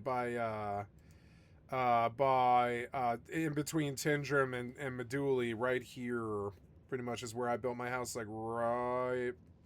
I know where I built my house. I know I did. There was this little inlet. This map takes forever to load. What is it? Yeah, there's this little inlet right there. I built my house right here. Now there's some kind of, oh no, that's the Tindrum Sim. Oh, sorry, there it is. This little bandits area. I was interested in this bandits area. I was like, oh, I can grind bandits all day. And then there's like a little inlet that I built by, And that was my second house. And then I let that house decay when I was like, I don't want to pay for 2 Mortal accounts. And the game's pissing me off and I'm getting ganked way too much. And the population dropped down to 200 because the ganking was out of control. It got really shitty. But then he made a change where he made it so that after 3 kills, you're out. You're like, you have to go to Kranesh to the Lawless Town and grind your rep back up, which is a fucking nightmare. It's running tons and tons and tons of dailies. For somebody who's never played the game before, it's death of your character, kind of, unless you want to spend like what I did, which was like spend 3 weeks digging yourself out of Kranesh. And it was kind of crazy. And I started talking shit about the game, and I left bad reviews, and I was like, I don't know, this game is kind of winding down. There's 200 pop, and he can't seem to keep butts in the seats, and the constant harassment, getting murdered every day, it sucks. And it's way too much for how little the pop is. How they find you in this massive world is beyond me. The population is like 200 most of the time. So how is it that I constantly see like 80 people all the time around for Burnham? That's half the pop. So half the pop is around for Burnham. If I go anywhere else in the map, I'd probably be a lot safer. I had to go get all my weapon skills in Vada, so I learned Vada. I spent, I was like, I don't want to live in Kranesh, and I don't want to live in Tindrim. I want to go somewhere else where my rep isn't fucked. So I went all the way to Toxai, and I spent like 3 weeks in Toxai, and I know Toxai fairly well. But my whole point of why I pulled up this map is on the way I learned more in Cure, and I had to go to the sewer camp, wherever that is. I forget exactly where that is. It's like around here somewhere. It's like the sewer camp. It's here somewhere. It's Top Castle or something. I don't know. It's around here somewhere. There, Cave Camp, right? I had to learn Cave Camp, and that shit sucked. Every time I've ever rolled into this camp, there was houses all around this place, and then when you roll into the house, and it's a lawless town, so when you roll into the lawless town, all of the bandits and thieves around the town, they just show up in the town and murder you. It's like a crack town. It's Crackton. And so, but I was thinking today, I was like, so I've been to Toxai, I've been to Morancure, excuse me. I've been to Vada when I did my weapon skills for bows and spears, and I spent like a whole week in Vada. I've spent most of my time in Tindrim and Viburnum, but I did spend a lot of time in Tindrim before Mortal 2 ever even existed. I started in Tindrim, and I spent a lot of time around Tindrim when Mortal 1 first started, and I liked it a lot. And I did like Mortal 1 when it first hit. It seemed deeper than WoW. And yeah, and so now I'm thinking about towns that I haven't been to. Like I went to Meduli the other day, and I don't like Meduli, kind of. It's wide open. It's yellow. It's beautiful sometimes, but it's also ugly other times. And sort of like featureless. And then there's places I haven't been. Like I've never been to the Sunken Isles, and I don't even know how you approach. It's probably through this little bottleneck right there, whatever that is. It's looking like Argus Sponge area. Yeah, there's like in the water, there's Argus Sponge, and you could probably loot that if you're a swimmer. You could probably make some money and stuff. But there's like other, like I don't even know what Canteri is. What is Canteri? I don't even know what that is. You know what I'm saying? I have no idea what that is. And so, and there's towns. No, there's not towns. There's like one more town, I think, that I haven't been to, which is the Jungle Camp. No, I've been to Jungle Camp. I've made it there. So yeah, I've been all over this fucking map, but it took me, like, this game only came out like 3 years ago, but it took me 3 years to get to every town on the map. And I think there's places I haven't been. Like, yeah, like I think there might be another town I haven't been. Oh yeah, I haven't been to Galkor at all. And you can start in Galkor, I believe, if you want to. I think it's one of the starter towns, but it's a lawless town. Or no, I don't think you can start here, but it's one of the lawless towns and stuff. It's right there at the northern borders where everybody in the north goes. Living in snow is probably harder. Like if you dress up in heavy steel in snow, you probably freeze to death. So like, you know, it's probably harder. It is a survival game like Scum in that respect. It has heat and it has cold and stuff. Anyways, I think about it and I'm like, well, I've been to every town now, but I've never lived south. I did live south in Vada, but I've never lived in Bakhti. I'm sorry, I lived in Bakhti, excuse me.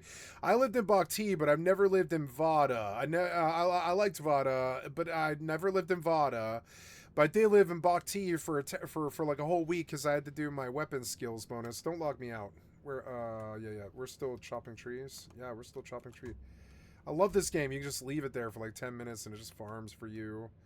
It's so good. But it's also still this hardcore Rust game where, like, imagine if you could just hit a button and your character walked out of your base in Rust and started, like, you know, chopping trees for you.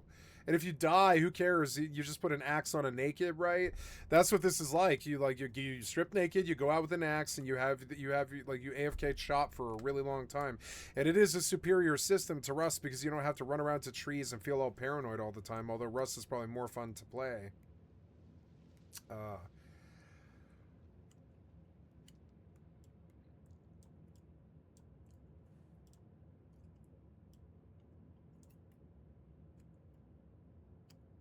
I liked Bok T. It was a beautiful place with good frame rate. It's like a forest. Very, very hard to see anything. So it's much safer. And it is a guarded town. You can start there. I could move back down to Bok T. I've been thinking about like a change of pace because I don't have to stay by the house. It has a 2-month decay. It takes 2 months. Well, no, it takes like 3 or 4 months to decay. Oh, what am I saying? So it takes like 3 or 4 months to decay. So like, and you can pay it every 2 months if you want. And so that gives me like you can go live somewhere else for weeks. And I've been thinking about that. I was like, I could go get, you know, income somewhere else, but then I have to bring it all the way back to Viburnum, or I could just stack in at Viburnum until I'm mega rich. That whole journey that I just described on this map that I did pinpoints on, it was the most fun I've had in an MMO in a long time. 76 was about this fun. When I was first playing it on the PlayStation, it blew my mind. I was like, oh my god, this game is so fucking big when you actually really look at it. You're like, it's so fucking big. It just keeps on going. There's so much content all the time. You can just want to run in one direction. And it's never empty, really. It's never empty. There's always at least mobs. And you know, so like 76 was the last time in Rust, where the last two times I had as much fun as clearing the mortal map. Now I'm gonna embrace that. Plus, learning Eve was like that too. Now I'm here, but you didn't autopilot. No, you didn't autopilot. Go. Autopilot engaged. Learning, like I can do the same exact content again by going like function F10. Stargate. Yeah, so here's the 3D map. We're in 2D right now. Are we in 2D? Yeah, we're in 2D right now, which is how the map used to be when the game first came out, but then they ran to 3D and they took 2D out entirely. So, but we're used to, or no, sorry, there's the 2D map, which is a little bit easier to understand with like what is where. Right now I'm in Vatuolin, going out to Ice Mine in Gekutami. You get an idea of that's like right in the center of the fucking universe. And there's Caldari, which is blue. There's Galente, which is green. There's Mimitar, which is red. And there's Amar, which is yellow. Yellow is south. Caldari is north. It used to be, like, Eve used to be a much more racially charged game. It was like WoW, but with 4 races. See it? WoW with 4 races. And the factions are like that. Like, I fight against the Galente all the time because they border me, see it? So there's this constant border war between Galente here and Caldari, which is the blue, and Galente, which is the green. And learning all this was insane. And there's not just this. This isn't the whole universe either. There's also 3,000 or so other systems, kind of like a whole, imagine a whole nother Starfield game. There's a whole nother DLC Starfield game called Wormhole Space. They call that U Space. It's unknown space. And at any given time, there's like on estimation, because they don't really know. It's like nobody really knows. It's like somewhere around 4,000, but we don't really know. Maybe they have charted it all. We don't really know, but we believe it's something like 4,000 uncharted sites that has no local and no borders. So you have to well, it has borders, but it's only got wormhole borders. So it's only got one entrance. Well, it'll have up to like eight entrances and exits that cycle like portals every 24 real life hours and stuff. So that's unknown space. And so, it took me 10 years to leave, or no, it took me 7 years to leave high sec, which is this whole area, which is like what they promised in PAX Day, but they wouldn't give it. Well, they won't give us. They're not even any close to it even, and neither is Ashes and stuff. Eve is the only game that's actually close to this sort of thing. And so I spent a lot of time in high sec, which is this whole thing. I moved to null sec in 2015 when I was my character was 7 years old. And, or sorry, yeah, is that right? Yeah, something like that. Yeah, 6 years old, something like that. I don't really know. And I lived in the Spire over here. I'm sorry, I lived in Malpace, it was Paragon Falls. We kind of traveled all over this place, but we lived in Paragon Falls under X-Death, and X-Death is now the dominant, and that's my old corp leader. He's the #1 Eve corporation leader. And it's crazy. They own the East, and Fraternity owns the North, and I forget all the Goonswarm owns the South, and they're the biggest corp. But right under them is of course X-Death. And I used to be X-Death's one of X-Death's best friend in his inner circle in his feeder corp, which was called Tyrants. And Tyrants lived here, and they rented space from the Eastern Coalition, which is Northern Lights. And we rented for a long time, and then eventually that rankled my corporation leader so bad, and he was making so much money from drug sales that he just decided to take the whole sector, and he took the whole eastern side of EVE Online. Good friend of mine. His name is X-Death Beaver. He's actually fucking amazing. He's an Aussie, really amazing video game player. He was like, yo, we should, he used to say stuff like this, and he wasn't kidding. Let's go study Sun Tzu together. And I'd be like, okay, sure, that sounds awesome. And he'd be like, he would bring up lessons and stuff, like he was a streamer, and he would talk about Sun Tzu's lessons about war, always be prepared, but never make the first move, and all this other crazy stuff like this. And I realized he was training other officers how to do combat on a larger scale with like 500 or 1,000 people and stuff. And I was in a feeder corp that ended up dominating the whole thing. It sounds like a lie, but it's not. I've got the mails to prove it. I've got all the mails and all the corporation joins and all that stuff. And then I was also in another top 5 corporation called Absolute Order way later. But anyways, my whole experience with nullsec was over here in the east, in the Caval Expanse and Malpays and stuff, and Ethereum Reach. And I got too paranoid living in nullsec. I was like, I'm going to get ganked. I'm going to lose. I can't stand being paranoid in this X-Death Beavers corp all the time. I don't like being I consider it to be beating to quarters all the time. They would come into the Discord, they would ping you, and they'd be like, you have to show up and you have to fight. And it's like, it's cool. It's like Civil War. You do want to be there for the battle, but I play other games, so that can be really oppressive for me. That's like really oppressive for me. I play so many games. I don't really want that. And so Rust was like that too. It was like, we're getting raided, you have to show up now. And I was like, but I don't want to. I'm playing Starfield or whatever. It's fucking stupid. So I left nullsec and I quit that corp like 10 years ago now. And he reached out to me like 2 years ago, and I was like, I'm sorry, I'm a streamer now. And he was like, oh, you're a streamer now. And I was like, yeah, I'm a streamer now. And he was like, oh, interesting. I guess I gotta retract my invitation. But he was like, you should come rule EVE Online with me. And I was like, okay, I'll be your #2 or whatever, and take over EVE Online all by myself. I've had offers like that for World of Warcraft and shit like that. I am a world-class goddamn MMO player, and I am friends with the #1 player in EVE Online. I know he is. And like, he's the #1 player. He owns all of the East, and there's only a couple of other guys. There's the Matani type guys who own the South. There's only 3 other guys in the game like him, and I'm friends with the Eastern guy. And I was in his feeder corp with his initial 16 right-hand men. It was just crazy, and he was shopping me because he was like, "You're good enough," and I was like, "Yes, I am." He was like, "You're the biggest moneymaker in the corp." He was like, "I can see the taxes that you pay. You pay more taxes than anybody else does. You fill boxes faster than everybody else does, and you produce more mining ore, and you kill more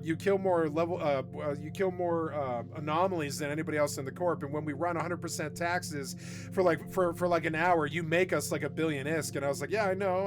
I'm like that on every single game. And he's like, I want you for like real management to take over this entire game. And I was like, I can't. I'm sorry, the paranoia, and I play so many different games and stuff. So 2 years ago, he got at me and he was like, do you want to take over EVE Online? We're going really big now. And he was like, I might actually take over this bitch. And I was like, no, I'm sorry. I'm a streamer and I can't stream your ops all the time. And he was like, that's true, you can't. And I was like, okay. So I had a conversation with him. It was interesting. One night when I was drunk. And anyways, you know, so I went back to HiSec. I joined Absolute Order in the last 2 years, and then I learned what it was to have the most powerful HiSec corporation at the time, because they had 800 active miner pilots filling their coffers with taxes and stuff. So they were the biggest corporation there. Nobody had that kind of money coming in. And so I watched them take over HiSec, and in that period, I also decided to dominate LowSec, and I became like an actually accomplished fucking, which is this outer ring. That's the outer ring of the space and stuff. LowSec is the big outer ring that isn't NullSec. That's all this stuff on the outer ring, but LowSec is the ring that embraces the inner ring. And LowSec has security, but I mean it's mainly for faction warfare and stuff like that, and travel and pipelines that you can choke. Because you can't go to see these long lines between the east and the center. That's LowSec. LowSec is all these long johns through terrible lawless space and stuff. So, you know, LowSec is the barrier that prevents you from just going out there. And there's people there that do what they call roadblocks to prevent you from getting there. So I learned LowSec. I became a faction warfare pilot on my alt, and then eventually I decided I got sick of playing my alt, and I just started doing it on my main, and I started fixing my reps, and then in so doing, I learned how to haul and HiSec, and I learned how to fight large scale battles with more than 500 pilots on each side and stuff with Absolute Order. We flew some good couple years. You know, I had a good couple summers with Absolute Order where I was flying like between 30, 60, 90, 200, 300, 500 500 ops and stuff. It was amazing, and I got all that on my stream, and all that's on my channel, and it was fun as hell. And I'm glad that was a good fun period of my life. But it made me too paranoid. I was targeted by safety because I became like Princess Ico or whatever in the middle. I became the prince of HiSec or whatever when I was like a budding, like, you know, pilot in Absolute Order. Nobody was there to pick that up at the time. I just lucked into it. And because I was there, it flourished. And because Jen Lee is a good leader, you know, it flourished. And we flourished, and I just happened to randomly join the corporation that took over HiSec. I don't know how I did that. I didn't plan to do it. I just took a random corporation. I fucking picked it. It was like spinning. I was playing pin the tail on the donkey. I pulled up a corporation list, and I was like, well, this guy's got 1,000 players. I'm just gonna try him. It sounds like they run a tight ship, and they did. And like, you know, and I learned a lot about HiSec in that way, and I learned a lot about low-sec battles, and I bashed a bunch of posses and a bunch of fucking crazy shit in low-sec and stuff. A bunch of moon drills and stuff and all that, and I learned a lot about low-sec battles on a larger scale with 100 players versus 100 players and stuff, and you have to beat to quarters really fast. And then I did a pipeline choke in the east, in one end or whatever it is. I forget the name of the place. It's not there in the east, but I lived in this system right here, 1SUN1 or whatever it is, right around here. It's like OEYQR or whatever.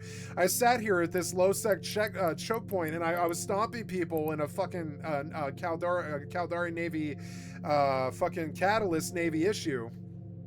And like, they liked me, you know, because I was a good low-sec player, because I'd been doing faction warfare for a long time, and they saw that I wasn't scared of it, and all of their pilots were scared of it, except for the people that lived there.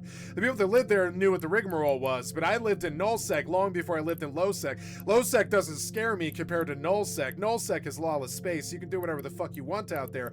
So one of the problems about null-sec is if you go there, like, you might think, oh, I'm gonna go out to Outer Passage and just see what that's like any other survival game or whatever. Just go see what it's like, you know, I'll go see what it's like. No, there's roaming gangs of 90 to 200 to 500 people going through these pipelines, and they will raffle stomp